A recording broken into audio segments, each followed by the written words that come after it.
안녕하세요. 예쁜 딸아이 한 명을 키우고 있는 싱글맘입니다.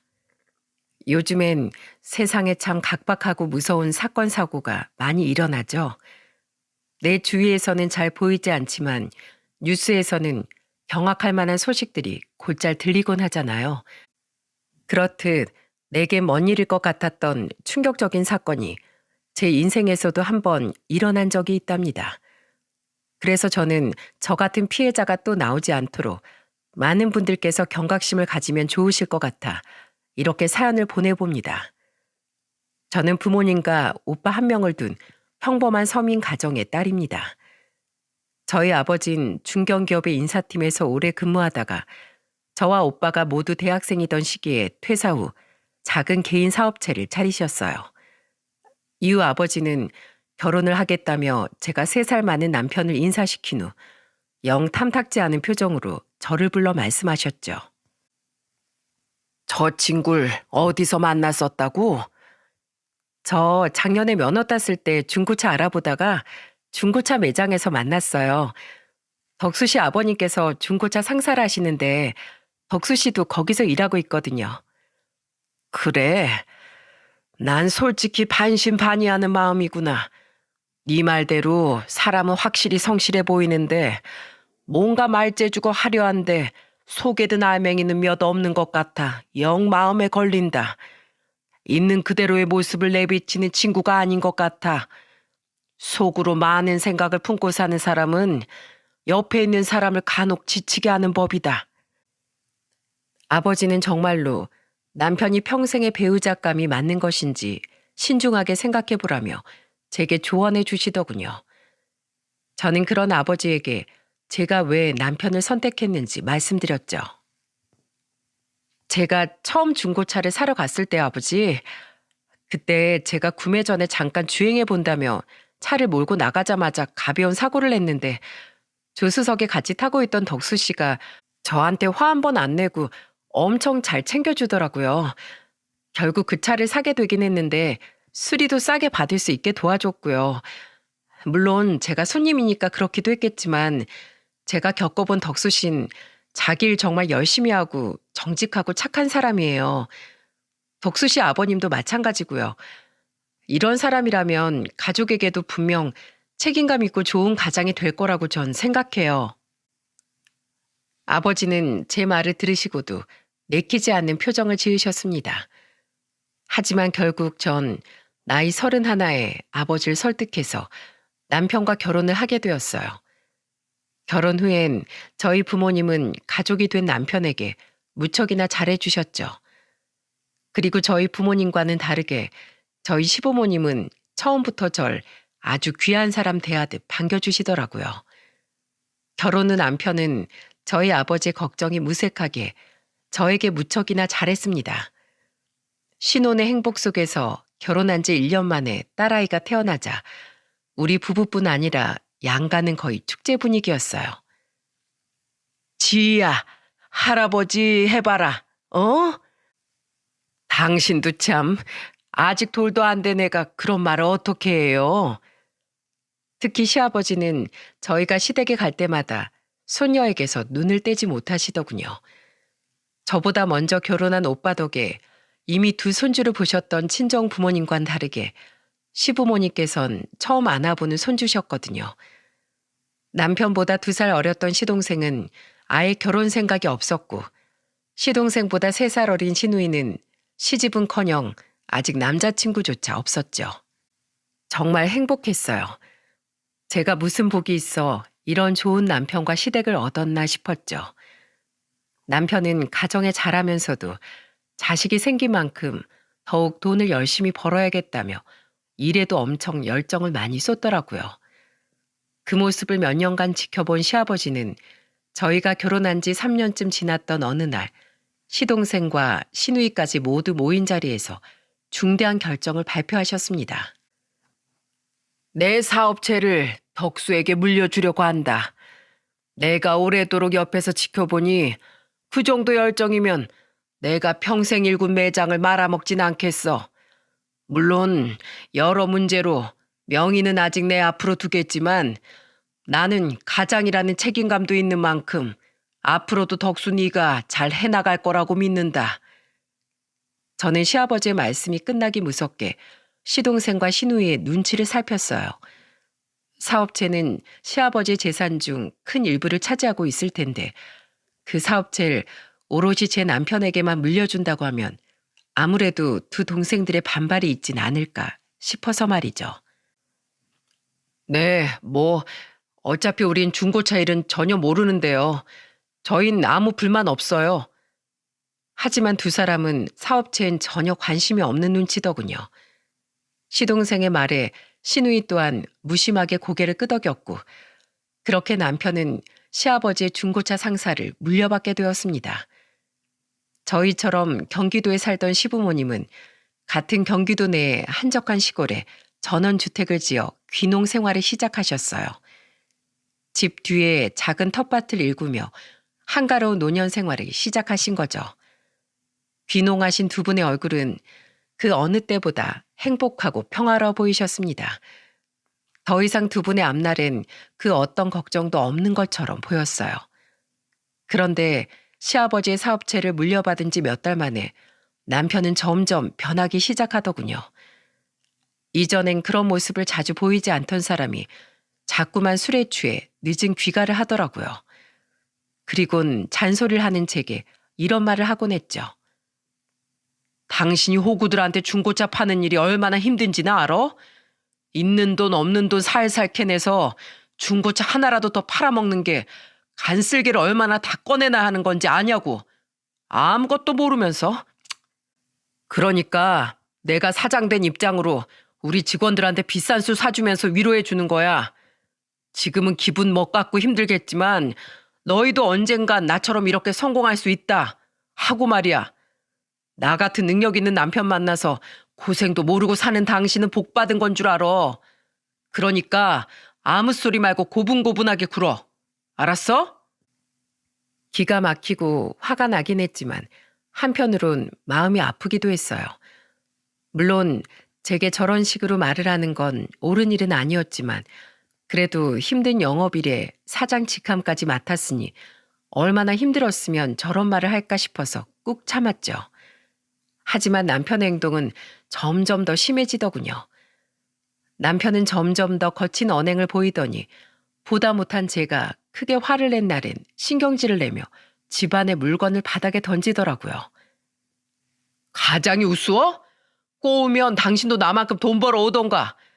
당신이랑 지희가 누구 덕분에 이렇게 돈 걱정 없이 살고 있는데 왜 고마운 줄도 모르고 사사건건 나한테 잔소리야? 엄마, 아빠 무서워. 큰 소란에 잠에서 깬 어린 딸은 무서웠는지 제게 달려와 안기더군요.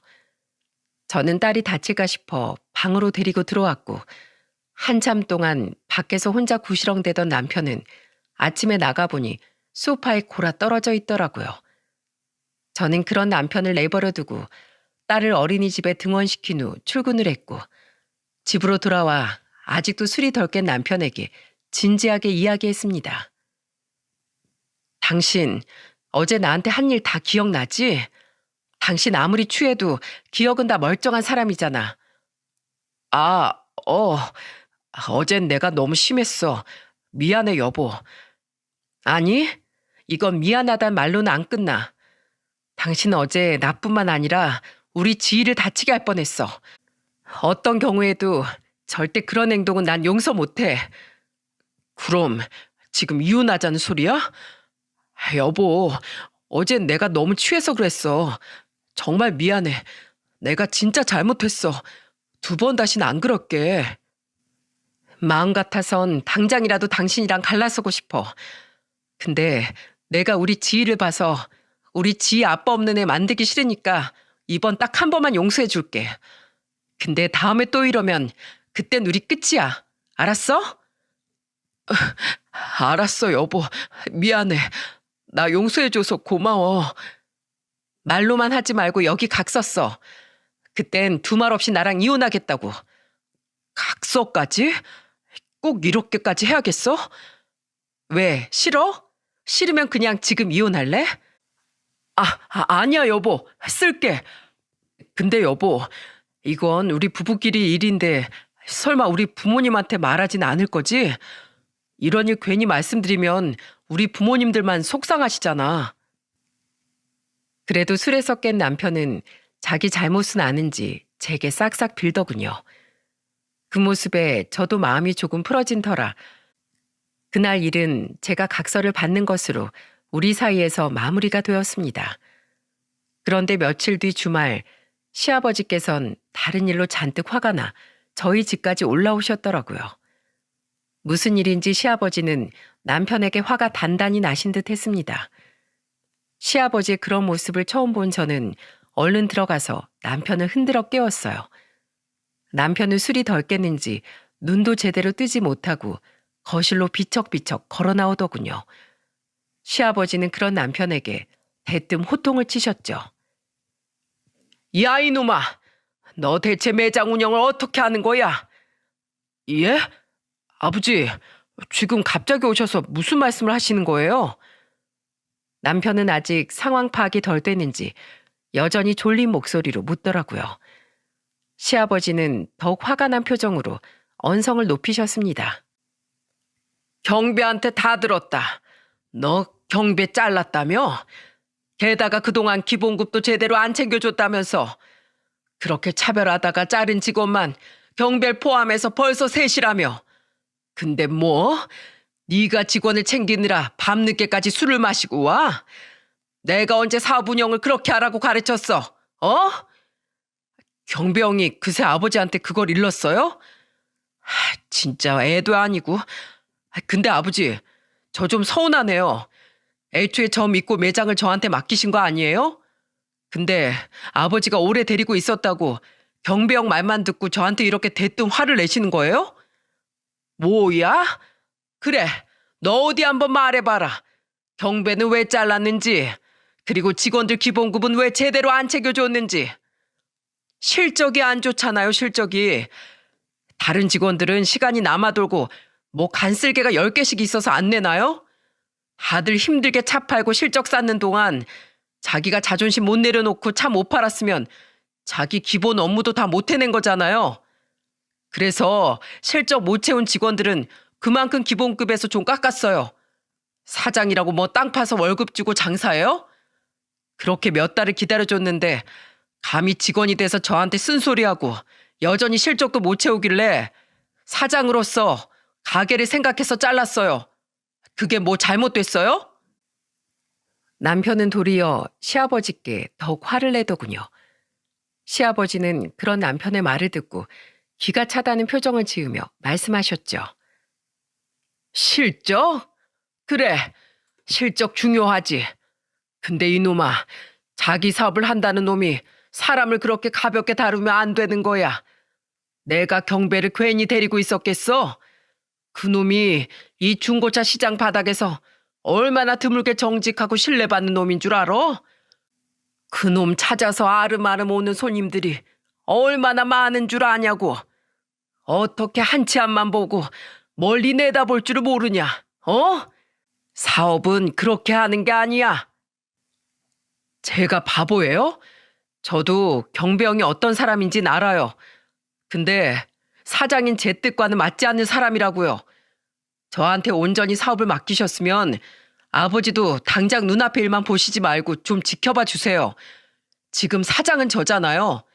제가 얼마나 이 가게를 더 키우고 성공시키는지 지켜보시라고요. 남편과 시아버지는 그렇게 한참을 언성 높여 싸웠습니다. 그날 일은 결국 시아버지께서 남편에게 경고를 남기는 것으로 마무리가 되었죠.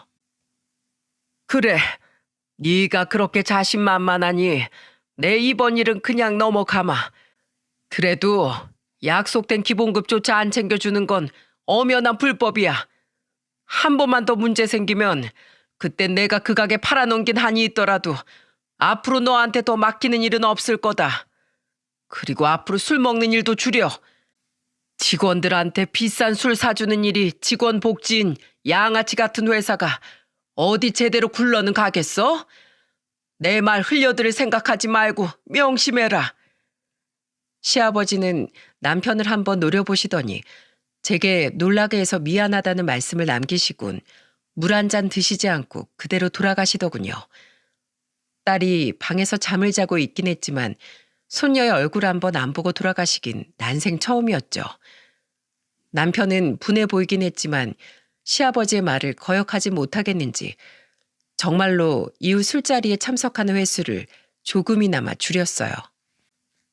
그리고 이전만큼은 아니어도 조금은 가정에 충실한 모습을 보이더군요. 그 모습에 그래도 저는 이 정도면 딸의 부모 정도의 관계로만 지내기엔 충분할 것 같다고 여겼습니다. 하지만 그건 남편과 결혼을 결심한 것만큼 어리석은 생각이었죠. 남편이 중고차 상사를 물려받은 지 2년 뒤 어느 명절날 친정아버지는 조금 쑥스러운 말투로 남편에게 이런 말씀을 꺼내시더군요. 고서방, 내가 이런 말 하기 참 나쁘끄럽네만 나도 비싼 수입차 한번 끌어보고 싶어. 근데 우리 큰애가 내 말을 듣더니 오늘 제 처가로 출발하기 전에 자네한테 물어보는 게 어떻겠냐고 하더군. 그 말을 들어보니까 나도 크게 새 차에 대한 욕심은 없으니 중고차를 사는 것도 괜찮겠다는 생각이 들었어. 그래서 말인데 혹시 자네 매장에서 고가의 수입차도 취급하나? 물욕 한번 부릴 줄 모르던 친정 아버지셨건만 아버지도 차에 대한 로망이 있으셨던 것 같더라고요. 하긴 생각해보니 아버진 이전에도 차를 뽑을 땐 항상 한 달이 넘게 오래도록 고민을 하곤 하셨죠. 거기다가 성격상 워낙에 꼼꼼한 분이다 보니 이것저것 가성비 또한 따져보신 것 같았어요. 아버지의 말에 남편은 흔쾌히 웃으며 이렇게 말하더군요. 그럼요, 장인어른. 중고차 상사하는 사위 이럴 때 요긴하게 써먹으셔야죠. 말 나온 김에 조만간 저희 매장 한번 들르세요, 장인어른. 며칠 뒤 저녁 퇴근한 저는 5살 딸아이를 엄마에게 맡기곤 아버지와 함께 남편의 중고차 매장으로 향했어요. 사위와 장인 둘이서만 있기엔 어색할 것 같아 제가 자처한 일이었죠. 일터에서 만난 남편은 집에서와는 사뭇 낯선 느낌을 주더군요. 깔끔한 정장을 입고 손님들을 응대하는 남편의 얼굴엔 영업용 미소가 한가득이었어요. 아, 장인어른 오셨어요? 당신도 왔네. 잘 왔어. 장인어른, 이쪽으로 오세요. 미리 제가 준비해둔 차 보여드릴게요. 남편은 아버지와 저를 한 검은 수입차 앞으로 데려갔습니다. 누구나 알만한 외국 브랜드의 그 차는 차를 잘 모르는 제가 봐도 굉장히 비싸 보이더라고요. 아버지는 차 내부를 이것저것 둘러보셨고 남편은 그런 아버지를 지켜보며 너스레를 떨더군요. 에이, 장인어른, 저 못 믿으십니까? 다른 사람도 아니고 장인어른께 보여드릴 차인데 제가 미리미리 다 확인해서 준비한 확실한 놈이에요. 이 차 제가 딱 9,700만 원에 드릴게요. 9,700?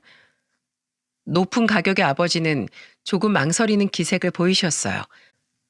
남편은 그런 아버지의 옆에 바짝 달라붙어 소곤거렸죠. 장인어른, 원래 이 차 1억 2천 훌쩍 넘어가는 차예요. 다른 손님들이 들으면 죄다 우르르 이 차로 몰려들 거라니까요. 저 정말 남는 거 하나 없이 장인어른께 이 차 넘기는 거예요. 좀 손해긴 하지만 장인어른께 드리는 거니 하나도 아깝지 않아요. 남편의 말에 아버지는 잠시 고민을 하시더군요. 하지만 이내 아버지는 남편을 믿기로 결정하신 듯 고개를 끄덕이셨고 남편이 신난 표정으로 미리 준비해둔 계약서를 꺼내더라고요. 그렇게 아버지는 남편에게 수입차를 구매하셨고 그날 남편이 퇴근하길 기다렸다가 고맙다며 우릴 한우집으로 데려가셨습니다. 하지만 남편은 오히려 자신을 신뢰해 주셔서 감사하다며 끝내 아버지 몰래 식사값을 계산하더군요. 그 모습에 아버지는 참 든든한 사위라며 굉장히 든든해 하셨죠. 그런데 며칠 뒤 저는 아버지에게 굉장히 충격적인 이야기를 듣게 되었습니다. 네, 아버지, 어쩐 일이세요? 주말 아침마다 직원들과 조기 축구를 하던 남편이 나간 주말 오전, 전 아버지에게 전화를 한 통 받았어요. 그런데 왜인지 휴대폰 너머 아버지의 음성은 낮게 깔려 있더군요. 그리고 아버지 입에서 나온 말을 들은 저는 경악을 하고 말았습니다. 얘 나이야. 너 네 남편 좀 조심해야겠다. 장인한테까지 사기 쳐먹는 놈이 어디 사람이냐? 네? 사기라뇨? 아니 그게 무슨 말씀이세요? 내가 혹시 몰라서 차 상태에 대해 제대로 알아놓으려고 점검을 받으러 카센터에 갔었다. 아무래도 중고차니까 새 차처럼 온전하지 못할 거 아니니. 그런데 카센터 직원이 나한테 곤란한 표정을 지으면서 충격적인 얘기를 하더구나. 침수차는 안전벨트를 끝까지 당겨보면 끝에 오물이 많이 묻어 있는데 이 차는 벨트가 깨끗해. 근데 그 직원이 차 제조일과 벨트 제조일이 다르다면서 아마 최근에 벨트만 새로 교체한 것 같다고 말하더구나. 그렇게 침수차가 아니라고 속여서 판매하는 중고차 딜러들이 있다면서 말이야. 게다가 트렁크 밑바닥이나 차 곳곳에 미세하게 얼룩이 있는 걸 보니 침수차가 확실하대. 냄새를 맡아보래서 코를 가까이 대고 맡아봤더니 오물 냄새처럼 아주 지독한 냄새가 묻어 있더구나. 그치고 말이 한창 폭우 때문에 침수차가 많이 생겨서 요새 침수차가 중고차 시장에 많이 나온대. 가끔 운 없는 사람들이 중고차를 샀다며 침수차를 가져오는 모습을 보면 가슴이 아팠는데 내가 그럴 리가 없다며 이 차 사위한테 산 거라고 하니 그 사위란 놈은 사람도 아닌 놈이라더라. 그럼 지금 남편이 아버지한테 그 큰 돈을 받고 침수차를 팔았단 말씀이세요? 그래. 어쩐지 내가 이것저것 확인하려고 할 때 말리는 게 이상하더라니. 그래도 내가 사위라서 의심 없이 믿었건만 그놈이 어떻게 나한테 이럴 수 있냔 말이야. 내 귀가 차서 원. 아버지는 아무리 생각해도 남편이 너무 괘씸하다며 노발대발을 하셨습니다. 저 또한 기가 차고 열이 뻗쳐서 도저히 가만히 있을 수가 없더라고요. 저는 우선 아버지께 죄송하다며 제가 알아서 해결해 볼 테니 잠시 기다려달라고 말씀드렸어요. 그리고 잠시 생각에 잠기다 보니 남편이 여태껏 제가 알고 있던 사람이 정말 맞나 싶더라고요. 다른 건 몰라도 일에 대해 정직하고 성실한 사람이라고 생각했는데 다른 사람도 아닌 저희 아버지에게까지 저런 말도 안 되는 사기를 치는 모습을 보니 이제껏 저를 대해온 수많은 모습들 또한 모두 거짓일 것 같았죠. 그 와중에 불현듯 술만 취하면 제게 험한 말을 하고 물건까지 던지던 남편의 모습이 떠올랐습니다. 그리고 어쩌면 그 모습이 실수가 아니라 그 모습들만이 남편의 본 모습이 아닐까 하는 의심이 제 머릿속에 피어오르더군요. 그래서 전 고민 끝에 친정엄마에게 딸을 맡기고 다음 주 주말 직원들과 조기 축구에 나간 남편의 뒤를 밟았어요. 남편의 가게에 티나게 잠복해 있을 수는 없는 노릇이었으니 그렇게라도 제가 없는 자리에서의 남편의 본 모습을 알아내고 싶었거든요. 한참 뒤 조기 축구를 마친 남편은 직원들과 함께 소고기집으로 향했습니다. 마스크에 모자에 스카프까지 둘렀던 전 급하게 남편의 뒤로 따라 들어가 칸막이가 쳐진 단체석의 뒷자리에 자리를 잡고 식사 메뉴를 하나 시켰죠. 그리고 혹시 몰라 녹음을 하며 남편과 직원들의 말을 듣고 있던 저는 너무 놀라 그만 기함을 하고 말았습니다. 남편의 중고차 상사는 상상 이상으로 양아치 소굴이더라고요. 자, 다들 이번 분기 최고 실적을 낸 박 실장을 본받도록 해. 인터넷에 허위 매물이든 뭐든 잔뜩 올려서 우선 호구들을 꼬여내란 말이야. 일단 매장에 발 들여놓게 하면 그 뒤에 말로 구슬려서 다른 물건을 팔아 넘기면 되잖아. 가격 좀 뻥튀기 한다고 그거 아무도 몰라. 내가 말했지. 발로 뛰는 만큼 성공하는 거라고. 그래도 최고는 사장님이십니다. 어떻게 장인한테까지 그 비싼 침수 차량을 파신단 말이에요? 정말 존경합니다. 그 망할 놈의 노인네. 내가 5년 전 결혼할 때 사람 가벼워 보인다고 뒤에서 반대했던 걸 잊을 줄 알았나 보지? 내가 언제 한 번은 꼭 물 먹여주고 싶었는데 이렇게 빅엿을 먹일 수 있을진 나도 미처 몰랐어. 충격적이었습니다. 그들은 손님을 손님이 아니라 대놓고 호구 취급을 하더군요. 그들은 어떤 비열한 짓을 해도 실적을 올리는 것이 최고라는 듯 말했어요. 게다가 더욱 끔찍했던 건 사람 좋은 웃음을 짓던 남편이 뒤에선 저희 아버지를 여태껏 벼르고 있었다는 거죠. 구역질이 나올 것 같은 걸 꾹 참고 이야기를 계속 들어보니 이외에도 그들은 수많은 범법 행위를 저지르고 있더군요. 중고차를 신차 가격보다 더 비싼 가격으로 사기쳐 팔아치우는 건 일상이었고 돈 없는 서민이나 어린애들을 제2금융권이나 대부업자들에게 다리를 놔 대출을 받도록 꼬셔서 차를 팔고는 나몰라라 한다든가 폐차 직전의 차를 노인들에게 속여 판다든가 하는 비도덕적인 행동도 서슴지 않았더라고요. 그리고 마지막으로 들린 남편의 말은 제 마음에 큰 대못을 받고 말았습니다.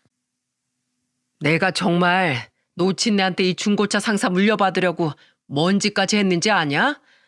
난 무려 결혼까지 했어. 사기랑 폭행죄로 교도소 한번 다녀오고 나서 돈 나올 때 뭐 없나 궁리하다가 이 사업체 좀 집어삼키려고 내가 우리 아버지 아래에서 2년이나 일했는데 그 의심 많은 노친네가 아주 꿈쩍도 안 하더라고. 그래서 내가 만만한 여자 하나까지 꼬셔서 애 낳고 안정적인 모습 보이려고 아둥바둥하니까 그제야 나한테 이걸 물려준 거야. 아유, 호구한테 차 10대 파는 것보다 마음에도 없는 여자 꼬시는 게 10배는 더 어렵더라. 근데 그 와중에 아직도 사업자 명의는 나한테 안 돌려줬어. 그 지독한 인간이. 사장도 했다고 이젠 좀 내 맘대로 해도 되려나 싶었더니 경배 그 자식 좀 잘랐다고 쫓아와서 노발대발 하더라고.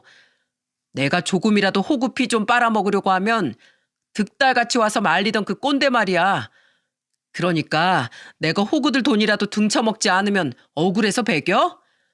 그래도 우선은 내가 사장이니까 우리 그 노친네 모르게 잘 헤쳐먹자고. 내가 실적에 따른 인센티브는 확실하게 챙겨줄 테니까. 자, 다들 건배! 신이 나서 건배를 하는 그들 뒤에서 저는 눈물이 나서 더는 앉아있을 수가 없겠더군요.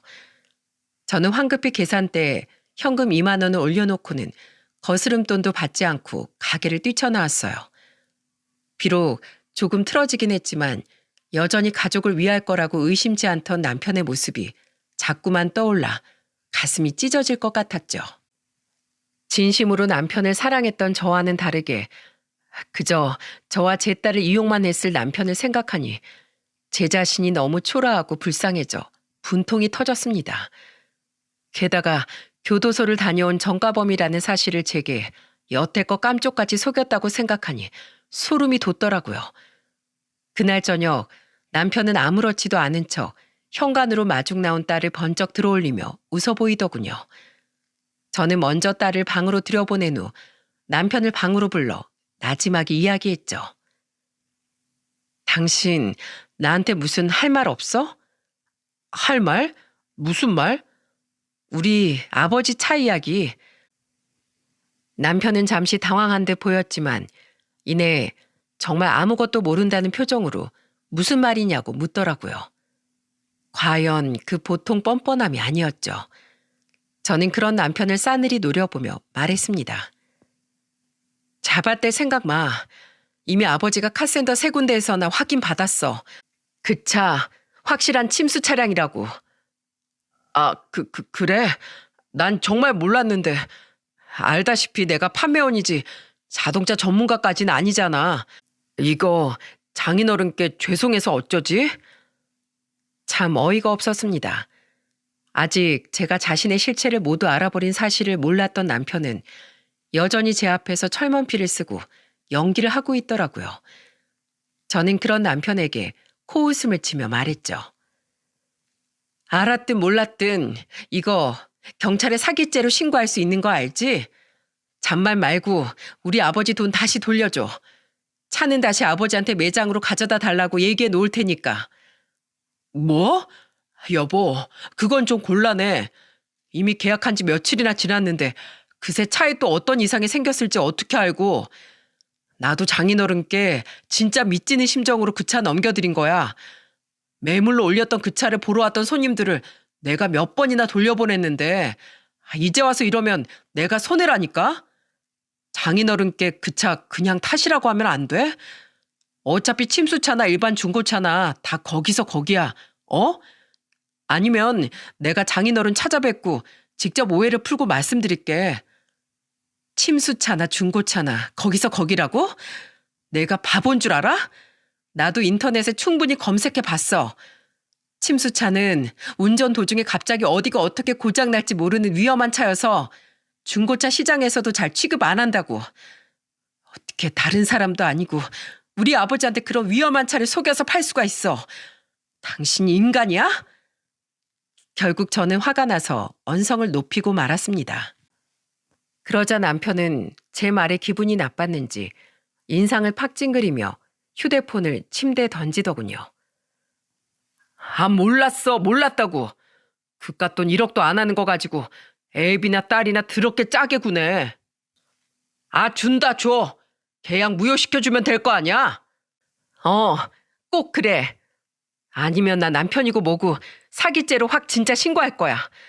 내일 당장 우리 아버지한테 그 돈 한 푼도 빼지 말고 전부 돌려줘. 저는 씩씩대며 딸의 방으로 향했고 그날은 딸과 함께 그 방에서 잠을 청했습니다. 사실 마음 같아선 당장이라도 이혼을 통보하고 싶었지만 예전과 달리 지금은 남편이 무서웠어요. 남편이 사기도 모자라 폭행죄로 교도소를 들락거렸다는 사실을 알아버렸으니까요. 지금은 최대한 안전하게 아버지의 돈부터 돌려받고 그 이후에 이혼 소송을 진행하자 싶었죠. 다음날 남편은 잔뜩 약에 올랐는지 저 들으라는 듯 문을 발로 뻥뻥 차대며 일찍 출근을 하더군요. 남편이 나간 사실을 확인한 후에야 저는 안도의 한숨을 쉬고 딸을 어린이집에 맡겼습니다. 그리곤 회사에 휴가를 쓰고 전날 알아본 변호사 사무실로 찾아가 이혼 소송을 준비하기 시작했습니다. 그날 점심시간이 조금 지난 시간 남편에게서 전화가 한 통 걸려오더라고요. 여보, 출근했어? 어제하고 오늘 아침엔 내가 미안해. 큰 돈이 걸려있기도 하고 나도 억울하다 보니 내가 감정이 조금 격해졌나 봐. 방금 장인어른 오셔서 차 돌려주시고 돈도 돌려받고 가셨어. 앞으로 이런 일 없게 할 테니까 당신도 기분 풀어. 알았지? 예전 같았으면 저도 깜빡 속아 또다시 남편의 말을 믿었을지도 모릅니다. 하지만 이미 저는 시아버지에게 사업체를 다시 빼앗길까봐 저와 이혼을 두려워하는 남편의 실체를 알고 있었기에 그런 남편의 말이 가증스러웠죠. 남편과 전화를 끊은 저는 곧장 아버지에게 전화로 돈을 돌려받았는지 다시 한번 확인을 했어요. 그 후엔 집으로 달려가 짐을 싸서 모조리 차에 실었습니다. 그리곤 어린이집에서 딸을 찾은 후 친정집으로 향했죠. 제게서 자초지종을 모두 들은 부모님은 경악을 금치 못하셨습니다. 아버지 또한 남편이 몹쓸 놈인 정도로만 알았지 이 정도로 철저하게 우리 모두를 속였을 거라곤 상상도 못하셨던 것 같았어요. 아버지는 분노를 금치 못하고 일을 가셨죠. 이게 대체 다 무슨 일이니? 그럼 사돈들도 전부 한 통 속으로 널 다 속였다는 말 아니냐? 펑펑 울며 한탄하시는 엄마의 말을 듣자 저를 귀비 모시듯 귀하게 대해주신 시부모님이 생각나더군요. 그제야 빠져버린 하나의 퍼즐이 맞춰지는 듯 했습니다. 자식이 어떤 인간인지 부모된 입장으로 몰랐을 리가 없었으니 두 분 다 알고서도 남편의 갱생을 위해 저를 속였던 거였어요. 거기까지 제 생각이 미치자 온몸에 소름이 돋고 배신감에 몸서리가 쳐지더라고요. 그날 저녁 저는 남편까지 함께 있는 시댁 식구들의 단체 채팅방에 남편과 직원들의 대화가 녹음된 파일을 전송했습니다. 그리고 그 아래 문자 한 통을 덧붙였죠. 한 사람도 빠짐없이 지난 5년간 한통속이 되어 저를 다 속이셨네요. 그 죄값 언젠가 다들 달게 받게 되실 겁니다. 이만 전 끔찍한 이 사람에게서 벗어나겠습니다. 문자를 받고 제일 먼저 제게 전화를 건 사람은 다름 아닌 남편이었습니다. 전화를 받자마자 남편은 제게 입에 개거품을 물고 노발대발하더군요. 야, 어디서 사람 뒤통수를 쳐? 너 진짜 무서운 여자였구나. 음흉하게 내 뒤를 밟았어? 그럼 나랑 먼저 얘기할 것이지. 그걸 왜 가족들한테 죄다 얘기해서 사람을 곤란하게 만들어? 너 어디야? 친정이야? 기다려. 내가 당장 찾아갈 테니까. 오기만 해. 나 당신 오자마자 경찰부터 부를 거야. 그리고 당신 얼씬도 못하게 접근 금지 신청까지 해둘 거라고. 그리고 내가 무서워? 진짜 무섭고 끔찍한 건 5년, 아니 연애 시절까지 거진 6년간 날 속인 당신이겠지. 당신이 이럴까봐 어제 내가 이혼하잔 말 못한 거야. 혹시 당신이 힘으로 날 억압하려고 할까봐. 나 당신이 나한테 처음 물건 던졌을 때 정말 우리 지 하나 보고 꾹 참고 당신을 용서했었어. 그때 당신 나랑 각서 쓴 거 기억하지? 한 번만 더 그런 행동 보이면 두 말 없이 이혼해주기로 했던 거. 그리고 당신 어제 휴대폰 집어던진 것도 분명 기억날 거야. 법적 효력이 있을지 없을지 몰라도 나 그 각서도 법원에 제출할 거야. 우리 일 복잡하게 만들지 말고 쉽게 가자. 만약 당신이 순순히 이혼 안 해주잖아? 그럼 난 이혼 소송이랑 같이 당신 업체 사기업체로도 고소할 거야. 그럼 그동안 당신의 만행도 만천하에 샅샅이 드러나게 되겠지. 선택해. 순순히 이혼해 줄 건지 당신한테 남는 것 하나 없는 진흙탕 싸움을 해볼 건지. 제 말에 남편은 씩씩대며 아무 말도 못하더군요. 이후 저는 혹시 몰라 회사의 사정을 이야기하고 며칠간 더 휴가를 냈습니다. 저와 딸이 집을 나선 틈을 타 남편이 우리를 해코지 할지도 모른다는 불안감에 말입니다. 그런데 이튿날 오후 부모님과 저 그리고 우리 딸 이렇게 넷이 집에 있는데 깜짝 놀랄 만한 손님이 찾아왔더라고요. 미안하다 어머마. 죄송합니다 사돈. 그 손님은 바로 제 시부모님이었습니다. 처음엔 아예 문도 안 열어주려 했지만 물결인 목소리로 한 번만 문을 열어달라는 시아버지 애원에 저는 미심쩍은 마음으로 문을 열어주었어요. 저희 집으로 들어온 시부모님은 곧장 저와 저희 부모님 앞에 무릎을 꿇고 눈물로 사죄를 하시더군요. 거의 오열하듯 흐느끼시는 시어머니 옆에서 시아버지 또한 눈물을 흘리며 말씀하셨죠. 어머마, 우리가 이기적이었다. 우리가 너에게 평생 갚아도 모자랄 몹쓸 죄를 지었구나. 덕수가 교도소에 다녀왔다는 사실을 미리 말하지 못해서 정말 미안하다. 네 시동생과 시누이에게 말하지 말라며 당부를 했던 것도 다름 아닌 나였다. 우리는 다만 덕수 그놈이 널 만나고 정말 정신 차리고 사람이 된 것 같아서 너무나 기뻤단다. 우리와 덕수에게 너무도 잘하는 어멈 너를 보면서 우리도 사람인지라 뒤늦게라도 솔직히 털어놔야 하나 심각하게 고민하기도 했지. 그런데 네가 모든 사실을 알면 지희까지 데리고 우리를 떠날까 봐 그게 너무도 두려웠다. 그러면 또다시 덕수 그놈도 전처럼 돌아갈까 봐 그게 무서웠어. 근데 그놈이 정신을 차린 게 아니라 우릴 속이려고 너까지 이용했다는 사실은 정말 몰랐다. 우리도 너무 한탄스럽기가 이를 데가 없구나. 어머마, 정말 미안하다. 사과를 해도 용서가 안 되겠지만 그래도 이렇게라도 무릎 꿇고 너에게 용서를 구하고 싶었다. 사부인 바깥사돈, 따님에게 끔찍한 죄를 저질러서 정말 죄송합니다. 아무리 그래도 그렇지. 자기 자식이 중요한 걸 알면 남의 자식 인생 또한 귀한 줄 알아야죠. 사돈 처녀가 이런 일을 당했다고 하면 당신들은 그 사람들을 용서할 수 있겠습니까? 할 말 다 했으면 이만 돌아가시오. 당신들이 뭐라고 한들 난 당신들 집구석 인간들의 낯짝은 2번 다시 보기 싫습니다. 아버지는 호통을 치며 두 분을 쫓아내셨습니다. 저 또한 두 분께 원망의 말을 내뱉고 싶었지만 끝내는 가슴을 치며 오열하는 두 분의 모습을 보니 두 분은 이미 스스로 벌을 받고 있는 듯 싶어 그만두었죠. 무엇보다 지난 5년간 제게 너무도 잘해주셨던 두 분의 모습이 떠올라 두 분이 밉긴 했지만 차마 입술이 떨어지질 않더라고요.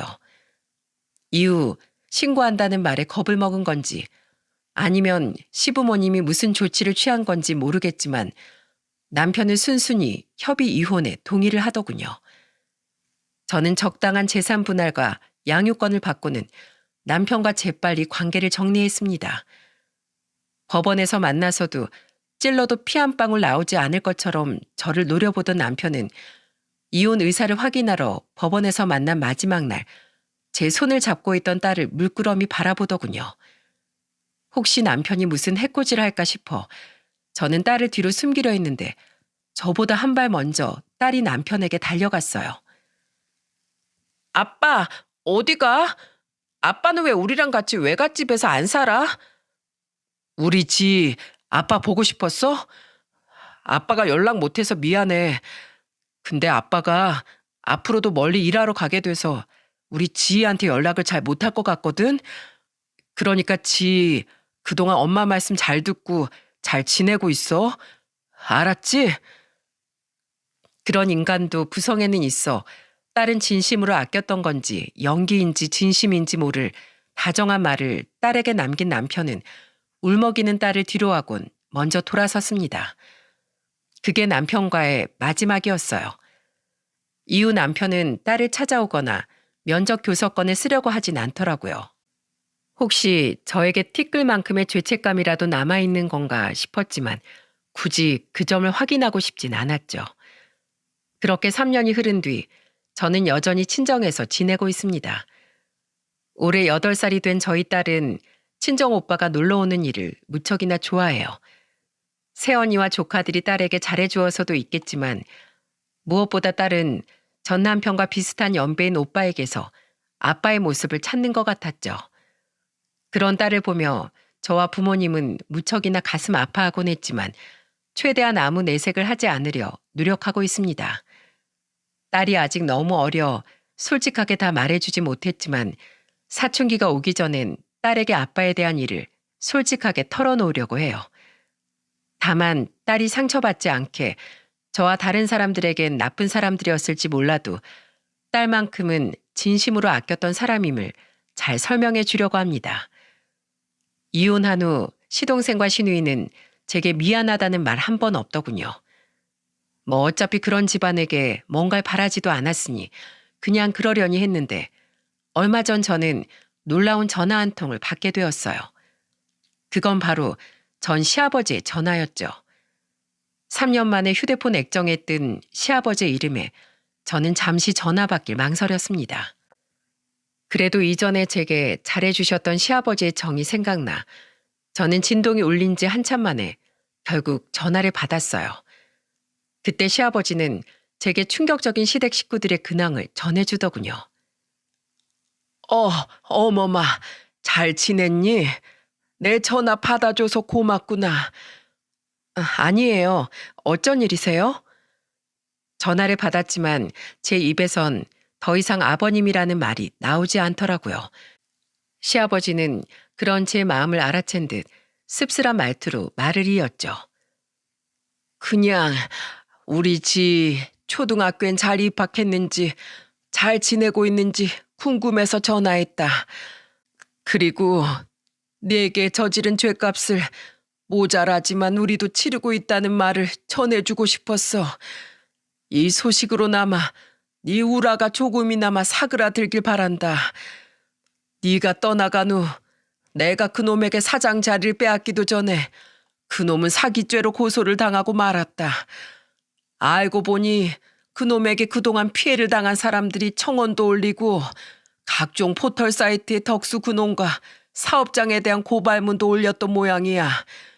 그러다가 그들끼리 서로 연락이 다 함께 변호사를 선임하고 덕수 그놈에게 소송을 걸었던 거지.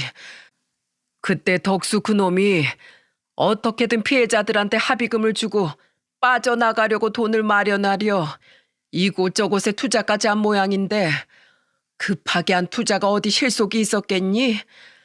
결국 가진 돈 전부 말아먹고 나 몰래 자기 동생들한테까지 손을 벌렸던 모양이더라. 그땐 우리가 그놈이 소송을 당한지 몰랐을 때였거든. 3개월만 쓰고 금방 주겠다고 애원했던 모양인데 그놈이 그 큰돈이 3개월 만에 어디서 났겠니? 게다가 피해자들이 많아도 너무 많아서 아무리 빚을 진다고 한들 덕수 그놈은 그 많은 합의금을 다 감당하지 못했다. 결국 덕수랑 그 아래에서 많이 해먹은 직원들은 실형을 살게 되었지. 그리고 난 사업체를 정리한 돈과 집을 팔고 남은 전 재산으로 어떻게든 피해자들에게 덕수 그놈이 진 빚을 대신 갚으려 노력했단다. 그리고 덕수 동생들에게도 돈을 갚아주려고 했지만 이미 피해자들에게 돈을 갚느라 모든 돈을 다 갚아주긴 역부족이었어. 결국 두 놈은 덕수에게 빌려준 돈을 전부 돌려받지 못했고 재작년에 결혼한 네 전 시누이는 그 일로 이혼까지 당할 뻔했다가 지금은 숨죽이며 살고 있다. 재산을 전부 날린 나랑 네 전 시애미도 지금은 읍내 작은 단칸방에 새들어 살고 있지.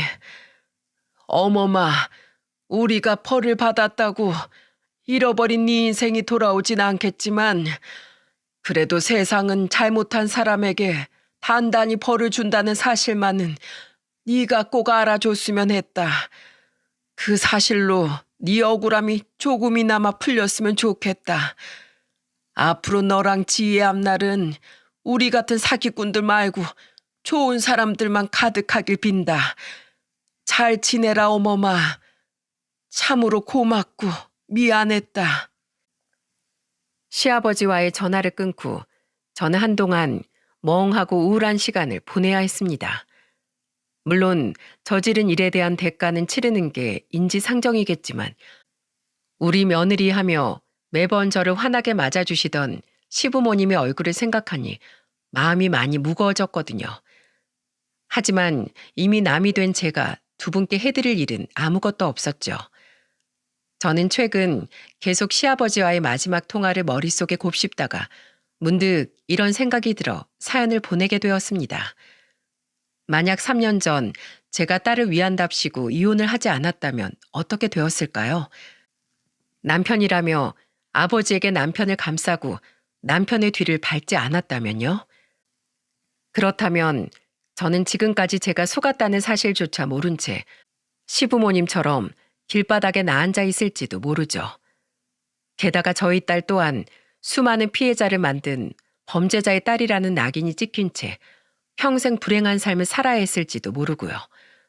그렇게 생각하면 그때 조금의 망설임 없이 이혼을 결정한 제 자신에게 상이라도 주고 싶은 기분입니다. 그러니 혹시라도 이혼을 망설이시는 분들께 저는 제 사연을 예로 들며 이런 말씀을 드리고 싶었어요.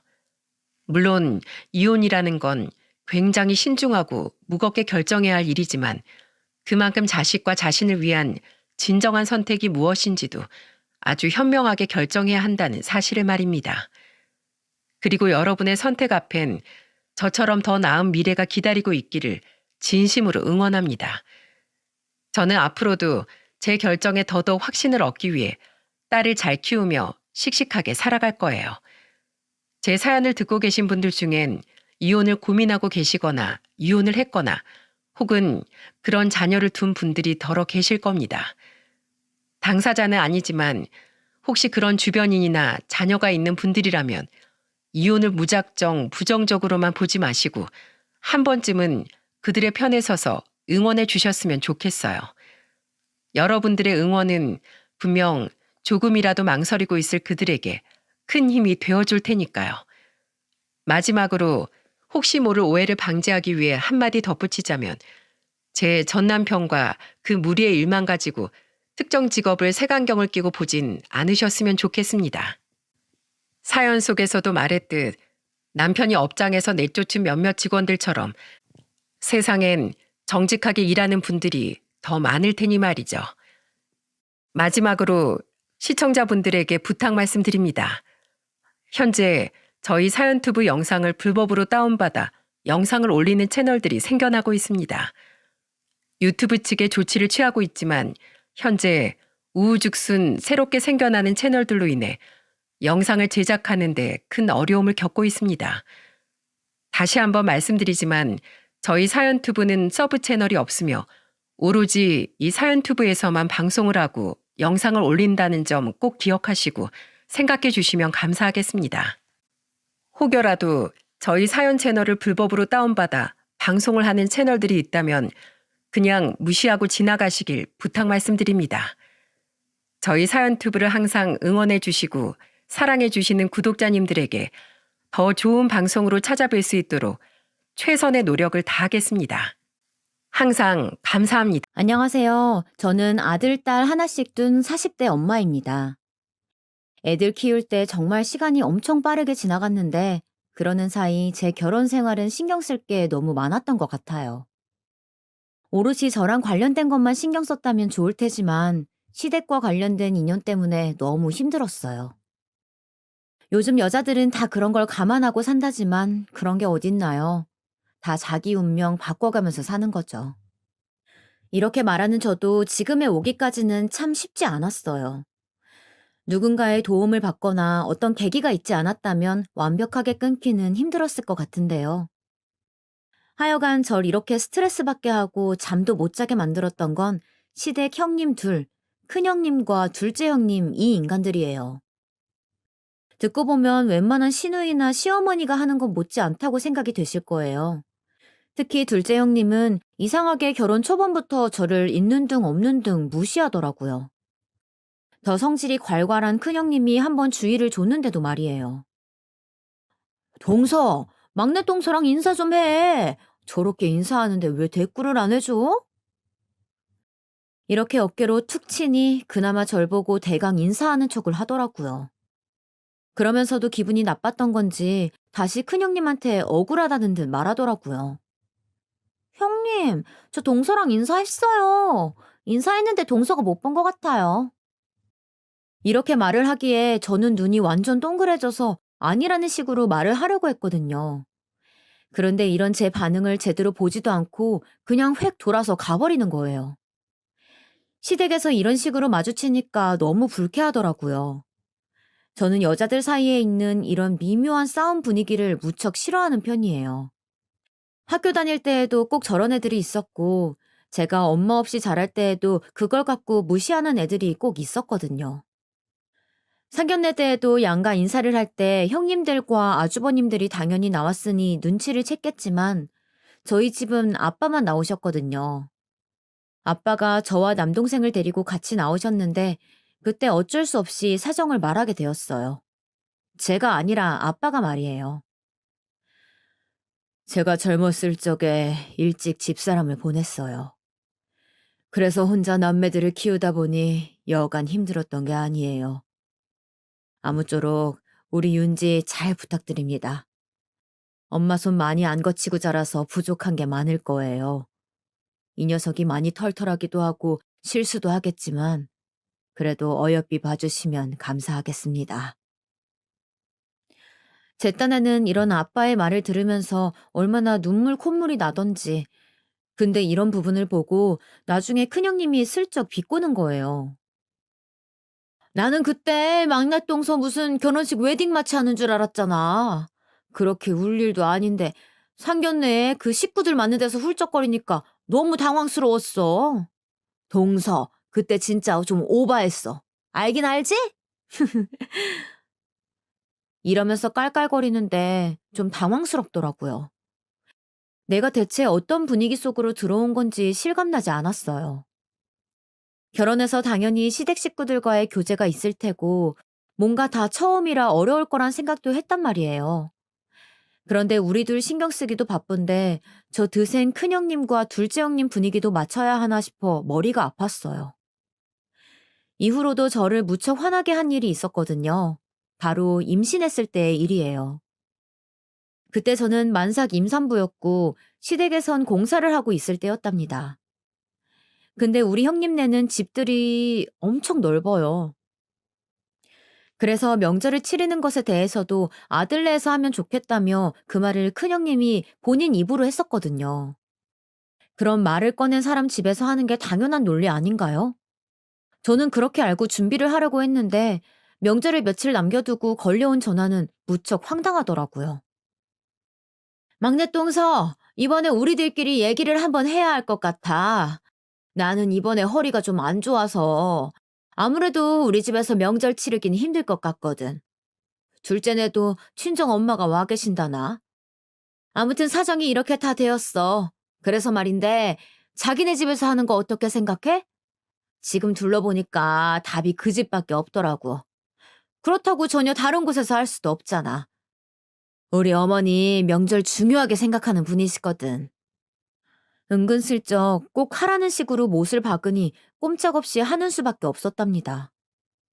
저도 애 낳기 전이었으니까 이때에는 꽤 심신이 약했을 때였나 봐요. 애 낳고 나니까 그 뒤로 걸려오는 제안들은 웬만하면 다 거절하게 되더라고요. 이때 정말 꾸역꾸역 우리 집에서 명절을 치르긴 했는데 형님들이 왜 그렇게 지들이 시누이도 아니면서 굳이 어머님, 아버님 모시고 구정을 보내자고 했는지 알았어요. 아버님이 그때 손주들 용돈을 제법 주셨었거든요. 근데 지네들 집에서 하긴 싫고 용돈들은 밖에 해야 하니까 우리 집에서 대신 한 거였어요. 게다가 음식 먹고 난 뒤 설거지도 다 도와줄 것처럼 굴더니 그냥 둘이서 옆에 서가지고 지들끼리 떠드는 거예요. 제가 이 부분에 대해 불만을 갖고 계속해서 말을 하니 남편도 좀 지쳤나 봐요. 며칠 후 형들에게 얘기를 했다는데요. 그런데 아주버님들은 각자 자기 일 신경 쓰느라 바쁘고 웬만해선 아내들이 하는 일을 깊게 생각하고 싶어 하지 않으셨나 봐요. 형들한테 욕만 잔뜩 먹었어. 둘 다 나랑 나이 차이도 좀 있고 나는 형들이 늘 어렵거든. 본인들이 볼 때에는 내가 형수님들 험담하는 것처럼 들렸나 봐. 어쩔 수 없지 뭐. 아, 진짜 머리 아프다. 나는 그냥 차라리 우리 형수님들이랑 자기랑 안 엮였으면 좋겠어. 남편도 어지간히 피곤했으면 이런 말을 한 건지. 안 그래도 회사 안에 아줌마 동료들끼리 기싸움을 하느라 거기서도 이리저리 터지는 중이었거든요. 집에서만은 편안하고 싶다고 말하는데 좀 안쓰럽더라고요. 그래서 이때 남편의 말을 듣고 저는 거리를 좀 두려고 했는데요. 그렇게 오가는 중에 몇 년이 훌쩍 지나 저도 제 발등을 스스로 찍게 된 사건이 있었어요. 애를 좀 키우다 보니 교육적인 부분에서 고민이 많은 거예요. 그런데 큰 아주버님과 형님이 영어 학원을 운영하고 있었거든요. 제법 작지 않은 큰 곳을 운영하고 계셨는데 사실 이건 본인들의 순수한 노력이 아니긴 했어요. 지인이 하던 학원을 인수해서 하는 건데 그 명성이 꽤 오래 갔던 것 같더라고요. 나름 좋아 보이긴 했기 때문에 꽤 고민이 되었어요. 이쯤 되니 남편도 한창 복작복작하고 논란이 있었던 게 몇 년 지났으니까 괜찮다고 생각을 했나 봐요. 본인이 먼저 제안을 하더라고요. 우리 유성이 형네 학원 한번 보내볼까? 거기 워너빈도 있고 평도 좋은 편이야. 형은 다른 사업하느라 신경 거의 못 쓰고 지금은 실질적으로 형수님이 다 하고 계시긴 한데 당신도 너무 어려워 말고 한번 상담해봐. 아무리 그래도 조카가 가는 거니까 잘 해주겠지 뭐. 좋은 게 좋은 거잖아. 이 말을 들으니까 저도 좀 끌렸던 게 이쯤 우리가 막 이사를 와서 그 주변에 아는 곳이 아무것도 없었어요. 그때 그나마 조심스레 어머니께 한번 연락해서 이런 내용에 대해 상담을 했었답니다. 어머니가 이런 부분은 얘기를 잘 들어주시는 편이었거든요. 근데 나름 고민이 많으신 것 같더라고요. 형제들끼리 하면 좋은 것 같긴 한데 제가 알기론 어머님도 썩 형님네를 그렇게 좋아하시는 건 아니었어요. 그렇게 해서 보내는 거는 네 마음인데 큰애랑 별일 없겠어? 너도 알겠지만 걔가 보통 깐깐한 애가 아니잖니. 거리도 멀다고 하고 버스가 그쪽까지 가지도 않는다며. 그럼 네가 애 둘 키우는데 왔다 갔다 할 수 있겠어? 사실 어머니 말이 단 하나도 틀린 게 없기는 했어요. 그런데 저도 참 자식이 뭔지 말이에요. 애가 슬슬 영어 재미를 느끼면서 공부를 하고 싶다고 하니 고민이 되는 거예요. 이 정도면 한다고 할 때 시켜는 줘야 하는 게 부모 아닌가 별 생각이 다 들더라고요. 그래서 고민하다가 형님께 연락을 했는데 제 쪽에서 먼저 연락한 게 얼마 안 돼서 그런지 몰라도 무척 신기해 하시더라고요. 게다가 시간이 좀 지나서 그런 건지 몰라도 그냥 마냥 반가워하는 기색이셨어요. 시간 지나서 생각해보면 이것도 순전히 자기네한테 돈 쓰니까 좋아했던 건데 말이에요. 어머, 드디어 유성이도 학원 보내는구나? 그래, 사실 진즉 다니게 했어야지. 그런데 우리 학원은 자기네 이사 온 집까지는 셔틀을 안 보내는데 자기가 알아서 라이딩 해주고 할 수 있어? 우리가 해주면 좋긴 한데 그렇게 하면 동선이 다 꼬이거든. 저도 이건 이미 어느 정도 각오를 했던 거라 어쩔 수 없다고 생각했어요. 그래서 그냥 상관없다고 하고 가서 둘러본 뒤 등록을 했답니다. 처음에는 애도 재밌어하고 형님네 큰아들이 거기서 보조교사로 같이 일하고 있다 보니 좋아하는 눈치더라고요. 그리고 바로 학원비를 내려고 하는데 형님이 갑자기 막으시는 거예요. 이땐 순진하게 저도 이 말을 그냥 다 받아들였어요. 에이, 자기 뭐 하는 거야? 무슨 학원비야? 조카가 온 건데 이걸 돈을 받는 사람이 있어? 셔틀도 안 해주는데 우리 학원 보내니까 난 그냥 고맙지. 그러지 말고 동네방네 우리 학원 소문이나 좀 내줘. 그전 원장빨이 있어서 그럭저럭 운영은 되는데 그래도 우리끼리 좀 으쌰으쌰 해야 되거든. 유성이 또래 엄마들은 내가 홍보하기가 좀 힘드니까 자기가 힘 좀 써줘. 알았지? 이러면서 학원비를 한사코 안 받겠다며 막 손사래를 치는 거예요. 그러니 저도 처음엔 그냥 그런갑다 했는데 생각할수록 이러면 안 될 것 같은 거예요. 괜히 나중에 이랬다가 책 잡히고 싶진 않으니까요. 그 전에 제가 학습해온 바로는 우리 형님 성향을 너무 잘 아니까 말이에요. 그래서 저도 그냥 구태여 이때 비싼 전기포트에 커피 머신을 형님에게 선물해 드렸답니다. 남편도 제 말을 듣더니 그럭저럭 잘 대처했다고 했었고요. 그래, 당신이 잘했네. 아무리 형수님이 그냥 다니라지만 어떻게 그래. 얼마 선물이라도 해놔야 당신도 그렇고 다들 마음 편히 다니지. 근데 좀 보내보고 불편할 것 같으면 너무 무리하지는 마.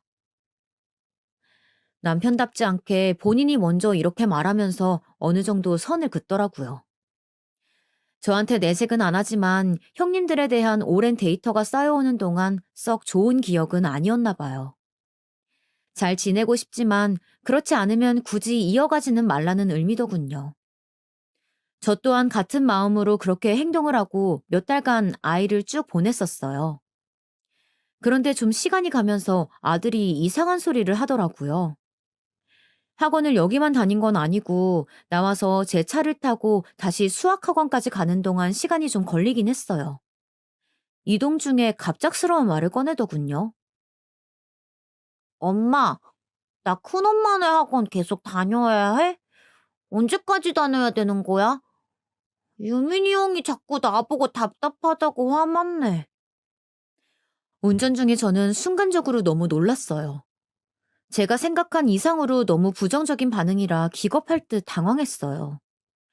그래도 교육은 확신할 거라고 생각했고, 시댁 큰 조카가 가르치는 애들이 우리 애만 있는 게 아니었거든요. 그러니 좀 더 친근하게 해줄 거라고 생각했던 건 너무 안일했던 걸까요? 왜? 유민이 형이 뭐라고 했는데? 형이 뭐라고 화를 냈기에 그래? 그때 아들 입에서 나온 말을 듣고 순간적으로 머리에 별이 보이는 것 같더라고요. 더 웃긴 건 큰형님의 반응이었고요. 몰라. 나보고 돌대가리래. 이것도 못 알아듣는다고. 자기 스트레스 받는데 나보고 언제까지 다닐 거냐고 다른 학원 가래. 정말 순간적으로 너무 어질어질한 거예요. 일단은 마음을 가다듬고 서둘러 아들을 수학학원에 보낸 뒤 숨을 고르며 한참 생각을 했어요. 아무리 생각해봐도 이건 자초지종을 자세히 들어봐야 할 것 같은 거예요. 그만둘 때 그만둔다고 하더라도 그리고 계속 보낸다고 해도 영문은 알아야 하니까요. 적어도 어느 정도는 중간 입장에서 말을 해줄 거라고 생각했는데 전화를 받고 나니 너무 황당했어요. 아, 유성이가 그래? 우리 유민이가 그런 말을 했다고? 좀 놀랐나 보네. 그런데 말이야. 안 그래도 나도 자기한테 전화하려고 했었다. 근데 요 근래 이래저래 일이 막 자잘한 게 터지는 거야. 그래서 전화한다는 걸 깜빡했지 뭐야. 이렇게 너스레를 떨며 말하는데 어쩐지 예감이 좋지 않아서 전 그냥 침묵하고 있었어요. 이 정적이 뭔가 좀 평소 같지 않다고 여겼는지 형님은 얼른 이어서 답하더라고요. 안 그래도 우리 유민이가 유성이 기본이 너무 안 되어 있다고 힘들어 하더라. 자기도 알겠지만 우리 학원 워낙 평이 좋잖아. 기존 원장이 판을 잘 깔아두고 길을 잘 닦아놨단 말이야. 그래서 여기 보내는 애들 보면 부모들도 그렇고 꽤나 빵빵하고 학력도 어지간히 좋은 사람들이야. 그러니 애들도 여간 똑똑한 게 아니고 회전이 아주 팍팍 된단 말이지. 우리는 거기 맞춰서 커리큘럼을 짜둔 건데 유민이가 유성이 가르치는데 계속 엉뚱한 소리만 하더래. 이 모든 이야기를 형님 입장에서 들어보면 그게 맞을 수야 있겠지만 제 입장으로 들을 때에는 솔직히 기분 너무 나쁜 얘기 아닌가요? 그냥 대놓고 제 애를 너무 무시하듯이 말하는 것 같아서 도통 참기가 힘들더라고요. 형님, 그럼 유성이는 여기 오래 다니기가 힘들겠네요. 서로 스트레스 받아 하는 거면 안 하는 게 낫겠어요. 어렵게 입을 뗐고 이 안에는 일말의 제 불만도 약간은 들어가 있었어요. 형님은 그걸 진즉 눈치채고는 자기 아들 탓을 돌리고 싶진 않았던지 제깍 반격하는 거예요. 좀 적당히 했으면 저도 이렇게 화가 나지는 않았을 거예요. 참, 왜? 유성이는 정말 기초가 하나도 안 되어 있어. 어느 학원 가도 똑같을걸? 뭐, 자기가 그만두겠다고 하니까 그런 줄 알긴 하겠는데, 유성이처럼 하면 진짜 어딜 가든 말 듣는 건 똑같아. 유민이가 진짜 마음고생 심했어. 맨날 나보고 유성이 어쩌면 좋냐고 한숨 푹푹 쉬어대고 하더라고. 그러다 보니 저도 약간 감정이 안 좋아지면서 참아두었던 말들을 급기야 꺼내게 되었답니다. 그냥 좋게 좋게 그만두려고 했더니 왜 끝까지 물고 늘어지냔 말이에요. 그 얘긴 저도 듣긴 했어요. 유민이가 힘들어한다더라고요. 그런데 형님, 아무리 그래도 그렇지 친척 동생이라지만 돌대가리라는 말은 좀 아니지 않나요? 이 말에 형님도 움찔하더니 그러면서 막 둘러대는데 그 와중에도 자기 방어를 하겠답시고 또 우리를 공격하는 거예요. 아, 유성이가 그래? 우리 유민이가 그랬다고? 아유, 아이 참 동서. 얼마나 답답했으면 그랬겠어. 유성이야 유민이를 오죽 생각하니까 자기 동생 같으니까 그랬겠지. 얘는 지 동생한테도 그래. 답답하고 말 안 들어먹으면 그런다니까. 그건 너무 심각하게 듣지 말고 또 그런 거에만 집중해서 뭐라고 하면 안 되지. 동서 예전부터 예민하다고 생각했지만 이번에도 역시 그렇네. 사람 간에 섞이고 같이 뭔가를 하다 보면 늘 오해가 있더라고. 우리 유민이가 한 말 너무 깊게 듣고 그러지 마. 걔가 무슨 악의가 있겠어? 동생 잘 되라고 그런 거지. 유성이는 또 그걸 그대로 쪼르르 엄마한테 가서 일러 바친 거야? 그냥 넘어가면 될 걸 뭐하러 엄마한테 얘기한대? 이렇게 말을 하는데 이건 뭐 말을 이으면 이을수록 서로 난장판이 될 것 같더라고요. 그냥 다 됐고 저는 다 싫어져서 그만두겠다고 했어요. 형님, 그건 형님 말 맞다나 더 얘기 안 해도 될 것 같고요. 그러면 그냥 유성이는 오늘로 정리를 할게요. 학원 책도 얘는 늘 들고 다니니까 따로 가지러 갈 필요는 없을 거예요. 이대로 정리해 주세요. 그러다 형님은 아무래도 마무리가 자기 아들이 해버린 막말로 끝나는 게 싫었는지 끝까지 자꾸 참견질을 하는 거예요. 아, 그래, 그래. 저기 그러면 뭐, 정동서가 힘들다면 어쩔 수 없지. 그런데 유성이를 그렇게 키워서 되겠어? 힘들다고 할 때마다 엄마가 계속 움찔하고 그러면 앞으로 중고등 공부는 어떻게 시키려고 해? 학원 자꾸 바꿔줘 가면서 보내면 끈기가 없다니까. 뭐 일단은 자기가 그만두겠다고 하니까 그렇게 하는데 난 유성이가 너무 걱정돼서 하는 말이야. 기초가 너무 안 되어 있으니까 뭐 자기가 좀 끼고 공부를 시켜봐. 그래놓고 다시 보내야지. 안 그러면 유성이 저 상태로는 어딜 가든 똑같이 채이고 욕먹는다니까? 여기까지 이야기가 오면서 저는 형님과는 더 할 얘기가 없다고 생각했고 일단 끊어버렸어요. 그런데 도무지 분이 풀리지 않는 거예요. 이 얘기를 저도 참 나름 고민하다가 남편한테 얘기해봤자 안 풀릴 것 같아서 어머니한테 했어요. 어머니는 그나마 객관적으로 좀 들어주실 것 같았거든요. 자초지종 다 들으시더니 어머니도 좀 언짢아 하시더라고요. 이게 뭐 딸 자식과 며느리의 이야기가 아니라 어머니에겐 모두 같은 손주들이 있는 며느리들 사이에서 일어난 일이니까요. 아이고 참. 큰애 걔는 말을 왜 그렇게 한다냐. 유민이 녀석 어디 동생한테 돌대가리라고 해. 그 녀석 진짜 등짝 좀 얻어맞아야 해. 아무렴 둘이 나이 차이가 얼마인데 당연히 모를 수도 있는 거지. 그거 가르쳐주라고 지 작은 엄마가 보낸 거 아니야. 그럼 잘 가르쳐줄 생각을 해야지. 그렇게 성질만 내면 어떡해. 하다 보니 저는 정말 점점 감정이 복받쳐 오르면서 별 얘기를 다 하게 되었어요. 어머니 저 진짜 너무 속상한 게요. 학원비 얘기했는데 내지 말라고 하시길래 달마다 선물을 보냈어요. 그런데 형님이 마무리에 하시는 말씀이 돈도 안 받고 가르쳐줬는데 고마운지 모른다고 하시는 거예요.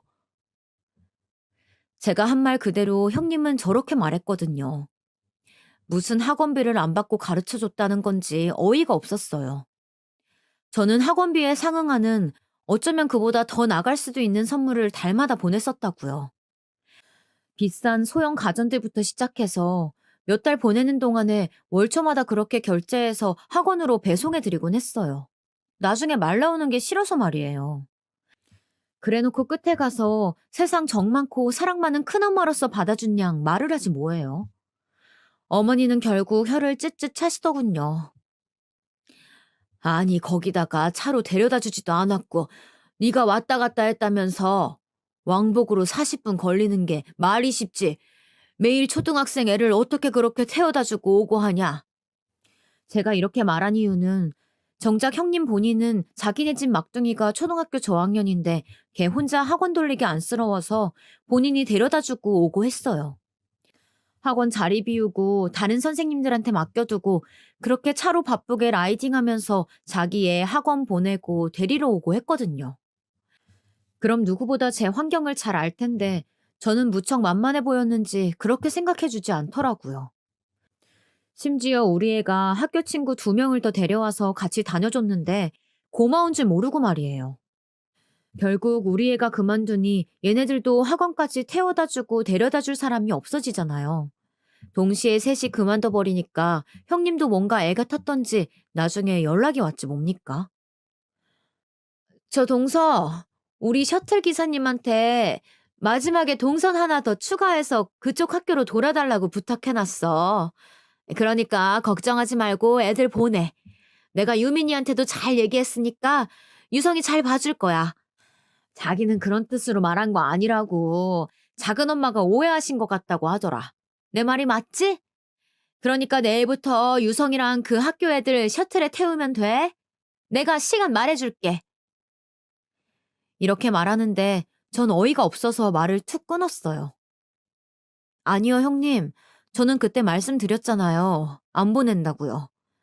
학원 안 보낸 지 며칠이 지났고 그 엄마들도 다른 데 알아보고 있어요.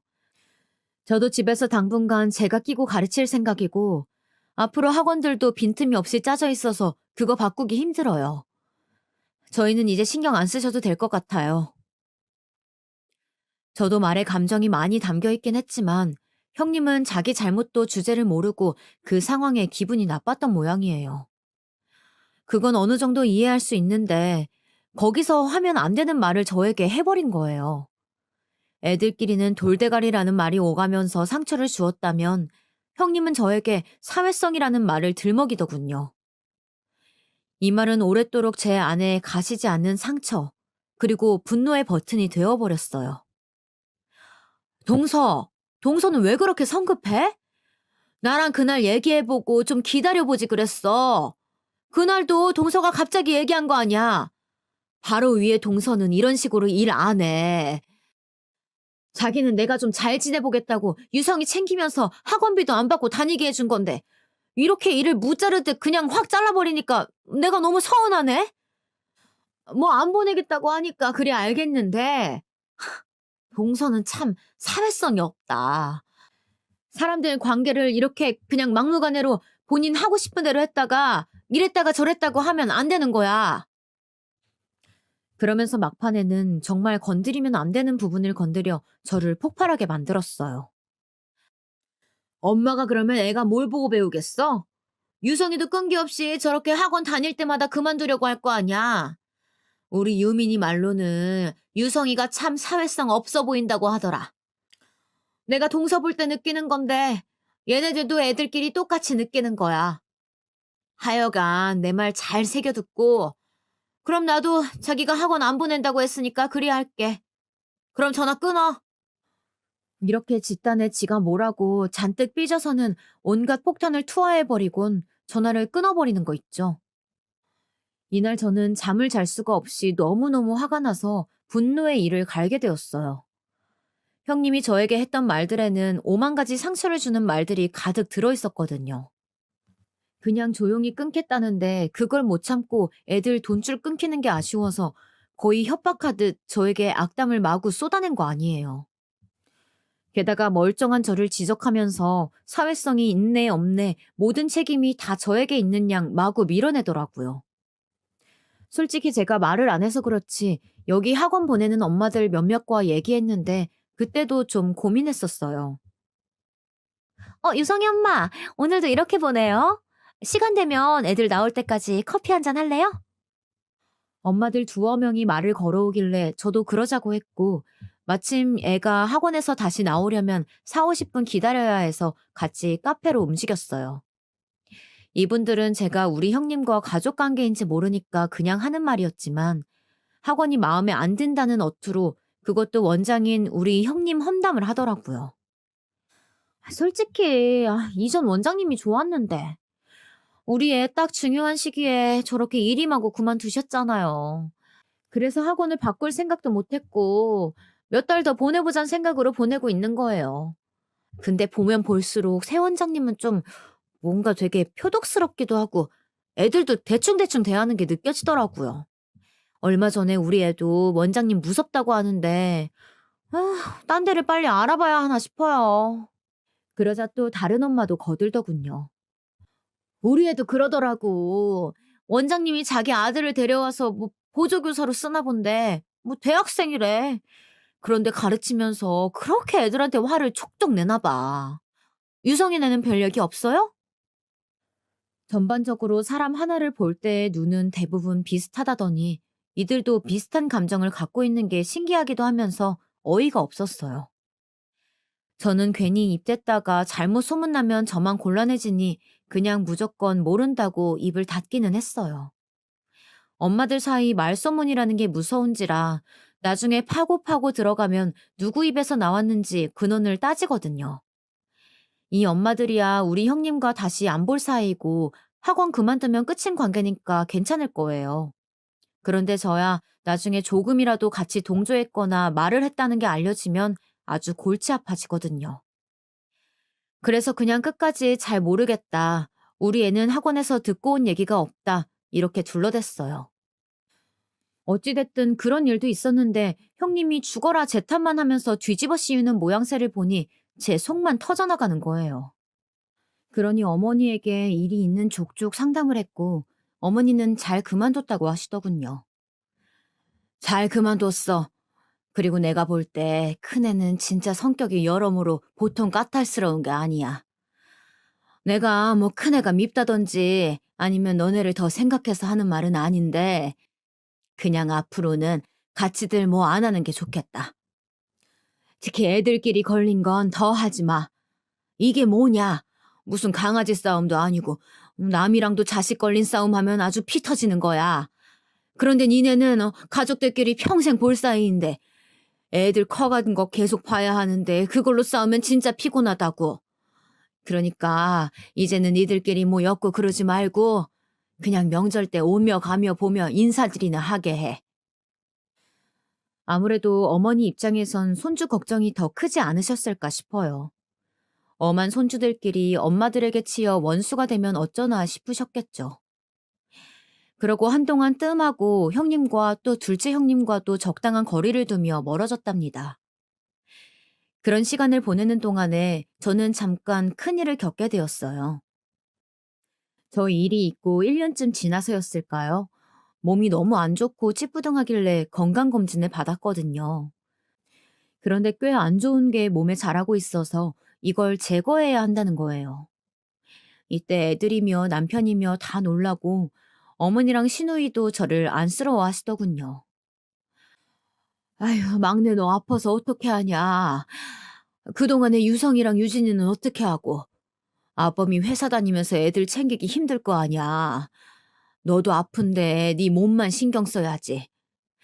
그러지 말고 애들 며칠간 우리 집에 보내놔라.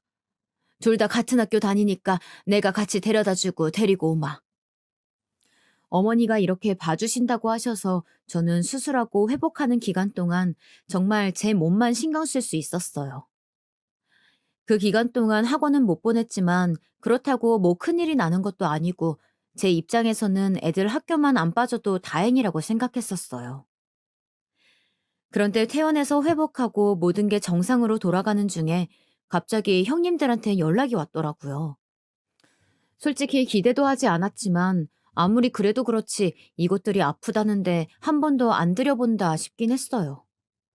헌데 연락이 왔길래 웬일인가 했죠. 막내 똥서, 아직 젊은데 그렇게 수술해서 어떡해. 고생했네. 병원에서는 뭐래? 내가 어머니한테 듣고 주변에 알아보니까 회복하려면 운동도 하고 그래야 된다며. 자기도 슬슬 몸 움직이면서 잘 회복해야겠다. 그치? 이 말을 들을 때 저는 그냥 시덥지 않게 얘기하면서 그러려니 했는데 이 전화를 끊고 그날 저녁에 우리 집에 무슨 죽이며 음식거리들을 왕창 갖다 주고 간 거예요. 작은 형님도 같이 와서 말이에요. 제가 생각할 때에는 아들 학원 일 이후로 제가 연락을 거의 끊다시피 하고 명절 때도 눈도 안 마주쳤거든요. 자기가 너무 나쁜 사람 되는 게 싫어서 저러나 싶기도 했어요. 이러니 저러니 해도 저는 마음이 거의 돌아서 있었으니까요. 아무튼 감사하다고 잘 먹겠다고 했더니 그 이후로부터 자기가 얼마나 저를 챙겼다고 막 카톡으로 연락도 오고 둘째 형님까지 같이 있는 며느리 단톡방을 만드는 거예요. 이때 정말 안 내켰는데 어쩔 수 없이 그냥 들어가 있었는데요. 회복하고 좀 시간이 지나자 의외의 제안을 하는 거예요. 막내 동서, 우리는 요즘 잠깐 시간 만들어서 골프 치러 다니거든. 동서도 같이 다닐래?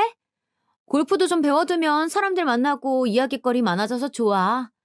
동서도 움직이면서 운동도 해야 되잖아. 골프만큼 운동량 많은 게 없어. 이번에 우리 갈 때 한번 따라가 볼래?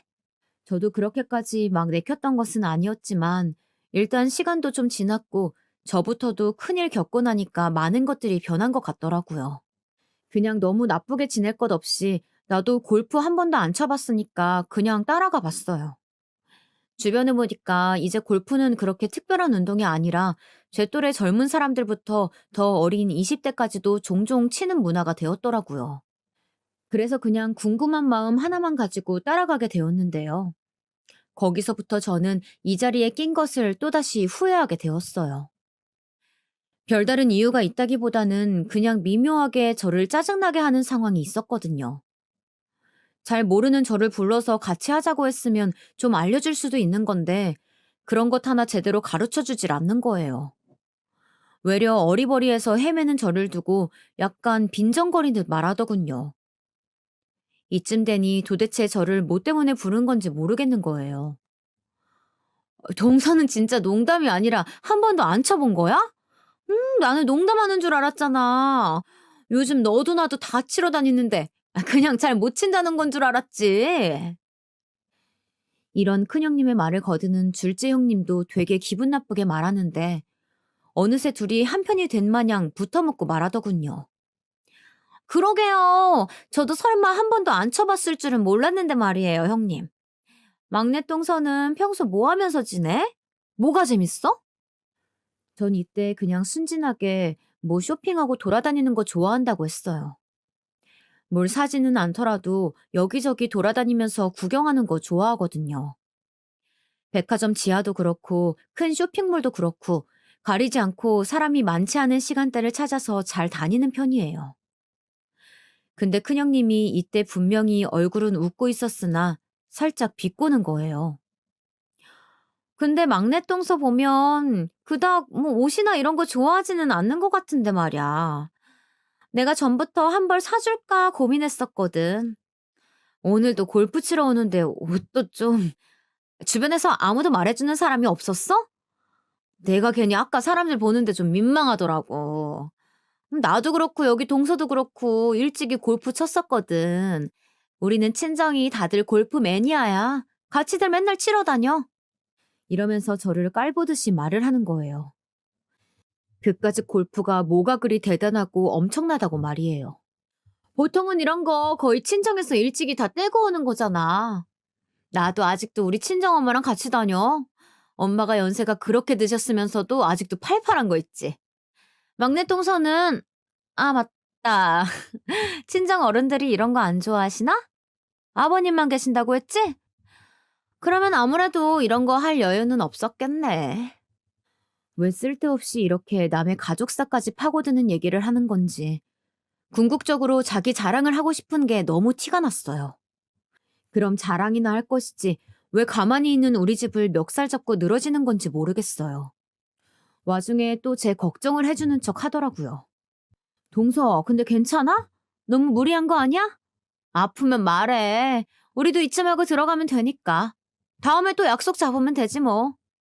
저는 이때 별로 유쾌하지 않은 시간이었기 때문에 다음에도 굳이 여기 오고 싶지 않았어요. 재미도 없었고요. 아니, 좀 더 자세히 말하자면 이제는 형님들이랑 같이 어딜 가고 싶지 않더라고요. 계속 신경이 곤두서 있고 이 반응 저 반응 살펴봐야 하니까요. 근데 이때 미묘하게 절 건드리는 말이 있었으니 바로 친정엄마 화제였어요.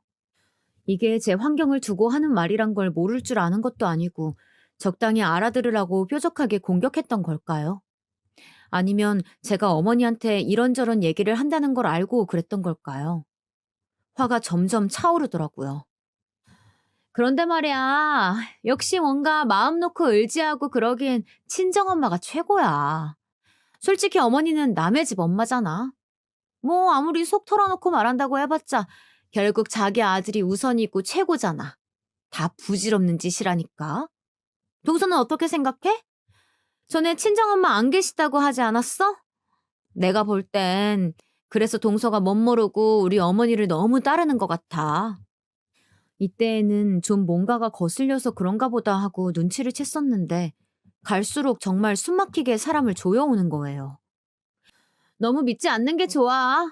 세상에는 믿을 게 친정밖에 없어. 특히 시집 온 여자한테는 말이야. 그리고 말이야. 자꾸 어머니한테 뭔가 괴로움을 토로하는 것 같은데 자기 그거 몰랐지? 그거 다 내 귀에 들어온다? 내가 모를 줄 알았지?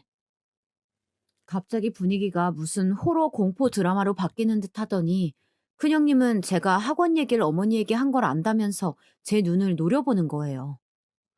저도 모르게 침을 꿀꺽 삼키는 것과 동시에 근데 이게 그렇게 내가 잘못한 건가 싶었어요. 옆에서 둘째 형님은 정말 간사하게도 처음 듣는 얘기인 척 큰형님이 이런 얘기를 할 수 있도록 판을 깔아주더군요. 어머 형님 왜요? 무슨 일 있으셨어요? 막내 동서가 뭔가 어머니한테 말이라도 한 거예요? 이러면서 장작을 놓고 앉아있는 거예요. 대충 흐름을 보니 저한테 그때 학원 얘기를 들으신 어머니가 제 몰래 큰형님한테 뭐라 했던 모양이에요. 그래서 저뿐 아니라 형님도 뾰루퉁하니 열이 받아가지고 저한테 연락을 안 했나 보더군요. 제가 아파서 수술을 하고 있을 때에도 연락이 없다가 그 후에 갑작스럽게 챙기는 척을 하길래 전 그냥 순수하게 이제 나를 좀 챙길 생각이 들었나 했어요. 그런데 그런 의도가 아니었던 거예요. 동서, 내가 그때 얼마나 황당했는지 모르지? 진짜 내가 그동안 동서 얘기 다 받아주고 하다 보니까 그렇게 만만해 보였어? 내가 어디 동서 같은 사람이랑 겸상해도 괜찮은 사람으로 보여? 하다 하다 진짜 이제 별것들이 다 설치고 나대고 앉아있네 진짜. 내가 그날 바로 가서 따지려다가 진짜 일 낼 것 같아서 참은 거야. 그 이후로는 뭐 어디 아팠다며? 그러니까 사람이 마음을 곱게 썼어야지. 여기까지 얘기가 진행되고 있는데 진짜 너무 당황스러워서 입이 쩍 벌어지더라고요. 마스크를 쓰고 있으니 티가 나진 않았지만 저는 진짜 입을 딱 벌리고 다물지 못했어요.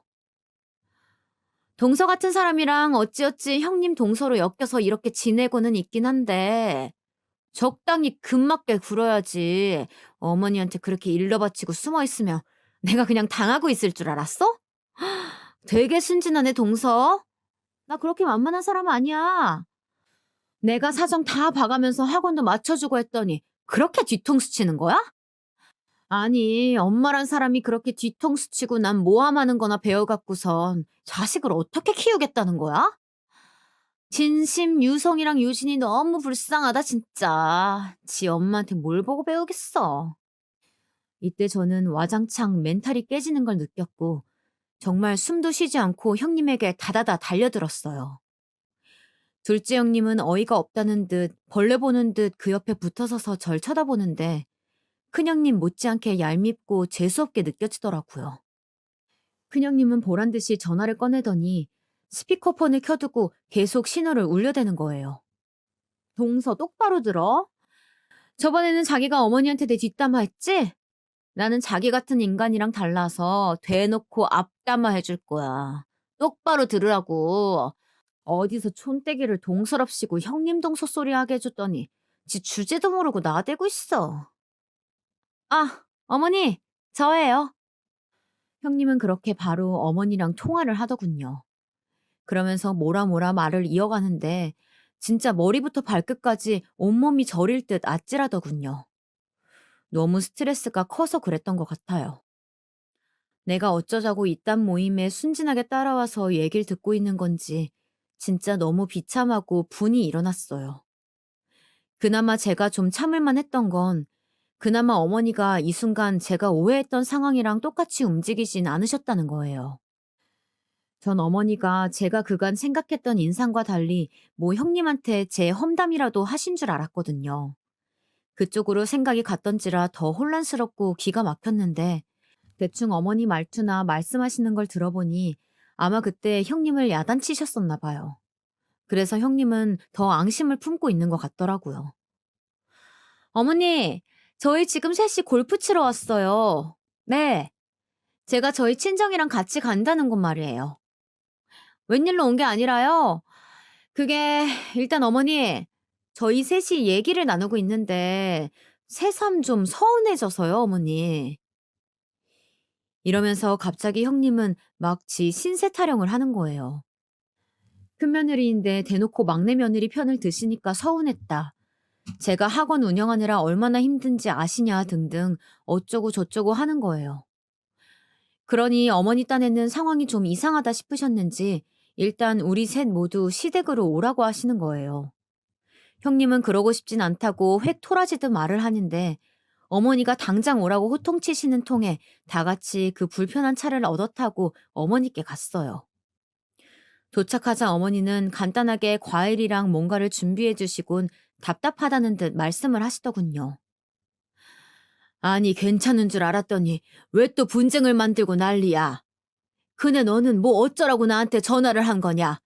기분이라도 나쁘다 이거야? 형님은 잔뜩 화가 난 듯 인상을 쓰고 있는데 저는 새삼 놀랍더라고요. 그 당시 왜 안 따지고 기다렸다가 이렇게 난리를 치는지 말이에요. 왜 지금까지 묵혀두는지 모르겠더군요. 형님도 뭔가 골이 나 있었는지 어머니가 하시는 말에 묘하게 틱틱대면서 받아치고 둘째 형님은 그 가운데서 난감한 척 팔짱을 끼고 있는데 제가 볼 땐 둘 다 똑같이 재수없게 느껴졌어요.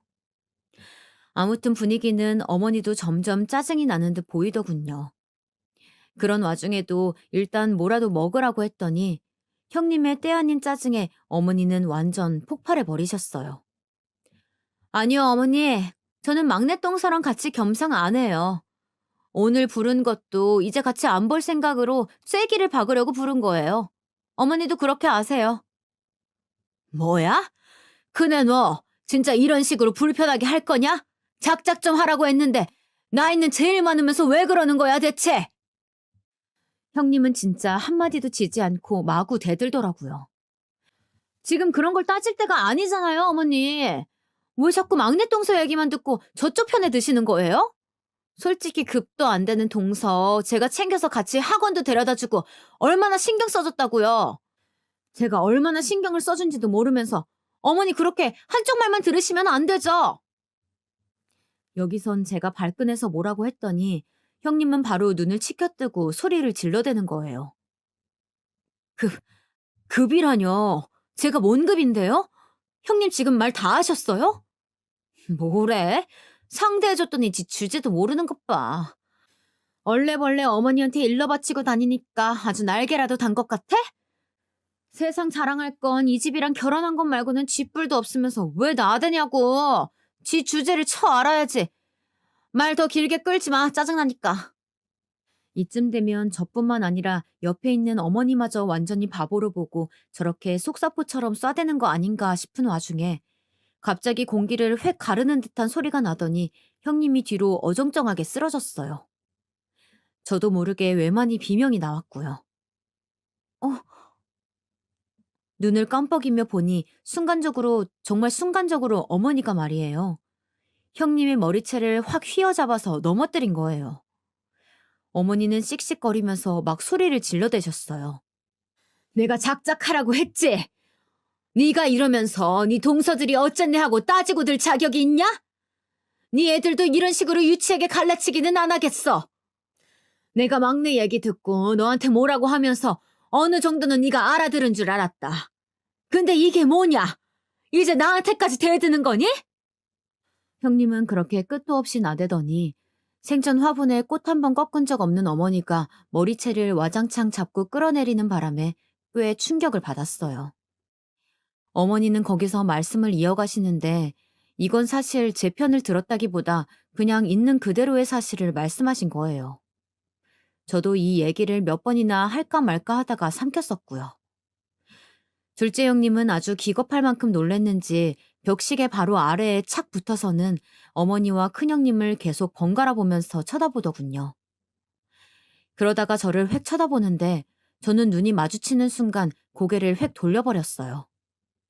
그리고 뭔 주제를 알고 어쩌고 하고 있어? 너는 주제를 알고 하는 소리냐? 뭔 놈의 급이니 뭐니 따지고 있는 거야? 그게 뭐 어쨌다고? 막내 얘, 네가 그렇게 무시할 집 아니야. 큰애 네 친정이 여유가 있다지만 그거 갖고 그렇게 무시할 일이냐? 너 우리 영범이한테도 그러면서 사는 거 아니야? 어? 어머니는 오죽 실망스러우셨는지 본인 아들도 혹시 저렇게 무시하고 사는 거 아닌가 싶어 엄청나게 화를 내셨어요. 그렇게 씩씩대던 중 어머니 딴에는 형님이 되게 얄미우셨는지 안 해도 좋을 얘기를 굳이 하셨어요. 사실 저도 입 밖에 낼까 고민했던 말이니 크게 막 상관은 없었지만요. 큰애 니네가 건물 있고 뭐 얼마나 여유 있는지 모르겠다만 막내네도 네가 그렇게 돈 때문에 무시하고 함부로 할 집 아니다. 막내 네가 말해봐라. 어? 순간적으로 저한테 이 싸움의 화살이 돌아오길래 저도 움찔했지만 뭐라고 말을 해야 할지 모르겠더라고요. 어머니의 이 말에 형님들 둘은 아주 가짠치도 않다는 듯 저를 쓱 쳐다보는데 이때 저는 발끈해서 따지듯 말했어요. 뭐 두 분이 형편이 어떤진 몰라도 절 무시하는 거라면 저도 다 까보고 싶네요. 뭐 얼마나 그렇게 잘 사셔서 저보고 급이 안 맞네 하시는 건데요? 그러자 둘이 동시에 뭐 짝이라도 한 듯 데칼코마니 마냥 같이 낄낄거리는 거예요. 그러면서 쓱 정말 저를 훑어대는데 이렇게 낄낄거리는 자체가 저를 비롯해서 어머니까지 우습게 보는 행위 아닌가요? 어머니는 답답하셨는지 그냥 있는 대로 질러버리시더라고요. 이 말에 형님들 둘은 어머니 장난이 지나치다고 생각했는지 표정에 변화도 없었어요. 니네 그 다닌다는 골프장 그것도 말이야. 막내네 친정 아버지 거인 거 아니? 어머니가 하신 이 말은 얼핏 보면 지금 이 사연을 듣고 계신 분들도 무슨 치기 어린 거짓말인가 싶으실 수도 있는데요. 하지만 틀린 얘기가 아니고 사실은 사실이니 있는 그대로의 내용이라고 말을 해야겠네요. 저희 아빠는 홀로 자식을 키우긴 했고 그닥 정성스레 대접해주진 못했지만 금전적으로 힘든 상황은 아니었어요. 단지 남자 혼자 키우다 보니 저는 여자 어른의 손길, 큰형님이 그리 지독히도 절 아프게 꽂아댔던 그 말, 친정엄마의 손길을 딱히 받지 못했을 뿐이에요. 그러다 보니 여자치고 외모에 관심이 크게 없고 여러모로 투박한 인상을 갖고 있었는데 그런 저를 갖고 잘 못 꾸미네, 촌스럽네, 시대를 모르고 어쩌고 저쩌고 무시해댔던 거예요. 어머니의 말을 듣고 무슨 하다하다 그런 거짓말까지 하냐는 어투더니 저희 친정아빠가 건물을 어디 갖고 있고 그 골프장을 왜 소유하고 있는 건지 어머니가 대충 저한테 들은 대로 말씀을 하시더군요. 골프장 얘기도 저도 처음엔 몰랐는데 형님들이 골프 치러 간다고 어쩌고 저쩌고 얘기하기에 그때 전 저희 남편한테 말을 했었던 것뿐이에요. 저도 어머니가 왜 아시는지 모르고 있었는데 생각해보니 말 나올 구멍이 남편밖에 없더라고요. 아무튼 자세히 뭘 설명하겠냐마는 서로 결론은 막내 동서인 우리 집은 그렇게 형님들한테 무시당할 친정이 아니다. 이거 한 줄이에요. 오죽 인간들이 못나고 천박하면 집 형편 갖고 누르려고 했던 건지 진짜 여고생들도 그렇게 대처했다간 왕따 당할 일을 왜 나이 50이 다 돼가서 저러고 있는 걸까요? 근데 저는 말이에요. 마치 코미디처럼 그때 큰형님의 표정을 잊을 수가 없어요. 어머니가 거짓말이 아니라 진짜라며 조곤조곤 다 따져주면서 우리 아빠에 대한 설명을 대강 하며 뭐라고 했을 때 말이에요. 생각보다 상세하게 뭔가 진정성 있게 이어지는 내용들을 듣고 큰형님은 점점 이게 거짓말은 아니란 느낌이 왔을 거 아니에요.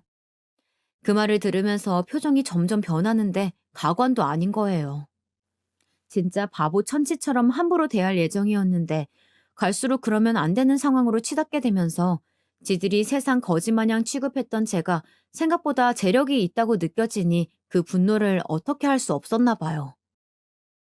눈이 마치 실핏줄이 터지는 듯 벌개지더니 콧숨을 씩씩거리면서 내뿜더니 어머니한테 인사도 안 하고 가버리는 거예요. 그 뒤로 어떻게 되었냐면요. 그게 다예요. 저한테도 어머니한테도 일절 연락이 없고요. 어머니는 그냥 일단 그렇게 주제며 급 따지더니 지들 주제랑 급을 알았을 거라며 놔두자고 하시더라고요. 너한테는 아무런 연락 없더냐? 그날 금우왕으로 난리들을 쳐놓고. 네, 어머니. 진짜 조금 더 연락이 안 왔어요. 큰형님 말고 둘째 형님도요. 그것들이 애지간히 쪽팔리고 자존심이 상했나 보네. 그냥 냅둬라. 적어도 전처럼은 못 대할 거다. 대체 이게 뭐냐 며느리들끼리. 하루하루 잘 지내기도 모자랄 판에. 아휴, 나는 두 번 다시 며느리 두셋 있는 시어머니 짓은 안 하고 싶다. 내 자식하고 살기도 바쁜데 이게 진짜 뭐 하는 짓인지 원. 어머니는 며느리 셋 사이 중재하시면서 완전히 질려버리셨는지 징글징글하다고 하시고 저는 이후로 뭔가 더 엿먹이고 싶은데 딱히 계기가 없어요. 그런데 남편이랑 얘기 나눠보니 형님들이 생각했던 이상의 이상으로 여유가 있는 제 현실 자체가 형님에게 복수가 되지 않았겠냐고 하더군요. 사실이 그렇잖아. 나도 형수님은 잘 알 것 같으면서도 잘 모르겠지만 아무튼 그거 알고 자기 딴엔 엄청 질투하고 화나서 코빼기도 안 비추는 것 같아. 그전에는 우리 엄마가 뭐라고 해도 막 대들었다며. 그런데 자기가 그 땅이며 아버님 건물 얘기하니까 씩씩거리셨다며. 게다가 연락 한 통도 안 하고 말이야. 내가 볼 때는 질투나서 잠도 못 자고 있다는 거에 무게가 실리네. 그러니까 당신도 이제 형수님들 신경 쓰지 마. 충분히 질투나게 했으면 그걸로 족한 거야. 이렇게 얘기를 들으니 저도 괜히 힘 빼고 싶지도 않고 그냥 몸 완전히 회복하는 것만 집중하고 싶어요. 그런 와중에 스트레스 와락 받아서 열이 오르려는데 이러니 저러니 해도 어머니가 중재해준 셈이 되었죠. 그나마 어머니가 제 편이 되어주셔서 숨이라도 쉰다고 해야 할까요? 이후로 형님이나 둘째 형님은 코빼기도 비추지 않고 가족 단톡방도 나가버렸는데요. 저도 이런 분위기는 환영이에요. 진짜 인간이 너무 유치하고 적급이라 저부터 이제는 만나는 걸 사양하고 싶어요. 아마 어머니도 억지로 만나게 하진 않으실 것 같으니 이제라도 형님네는 신경 끊고 살려고 합니다.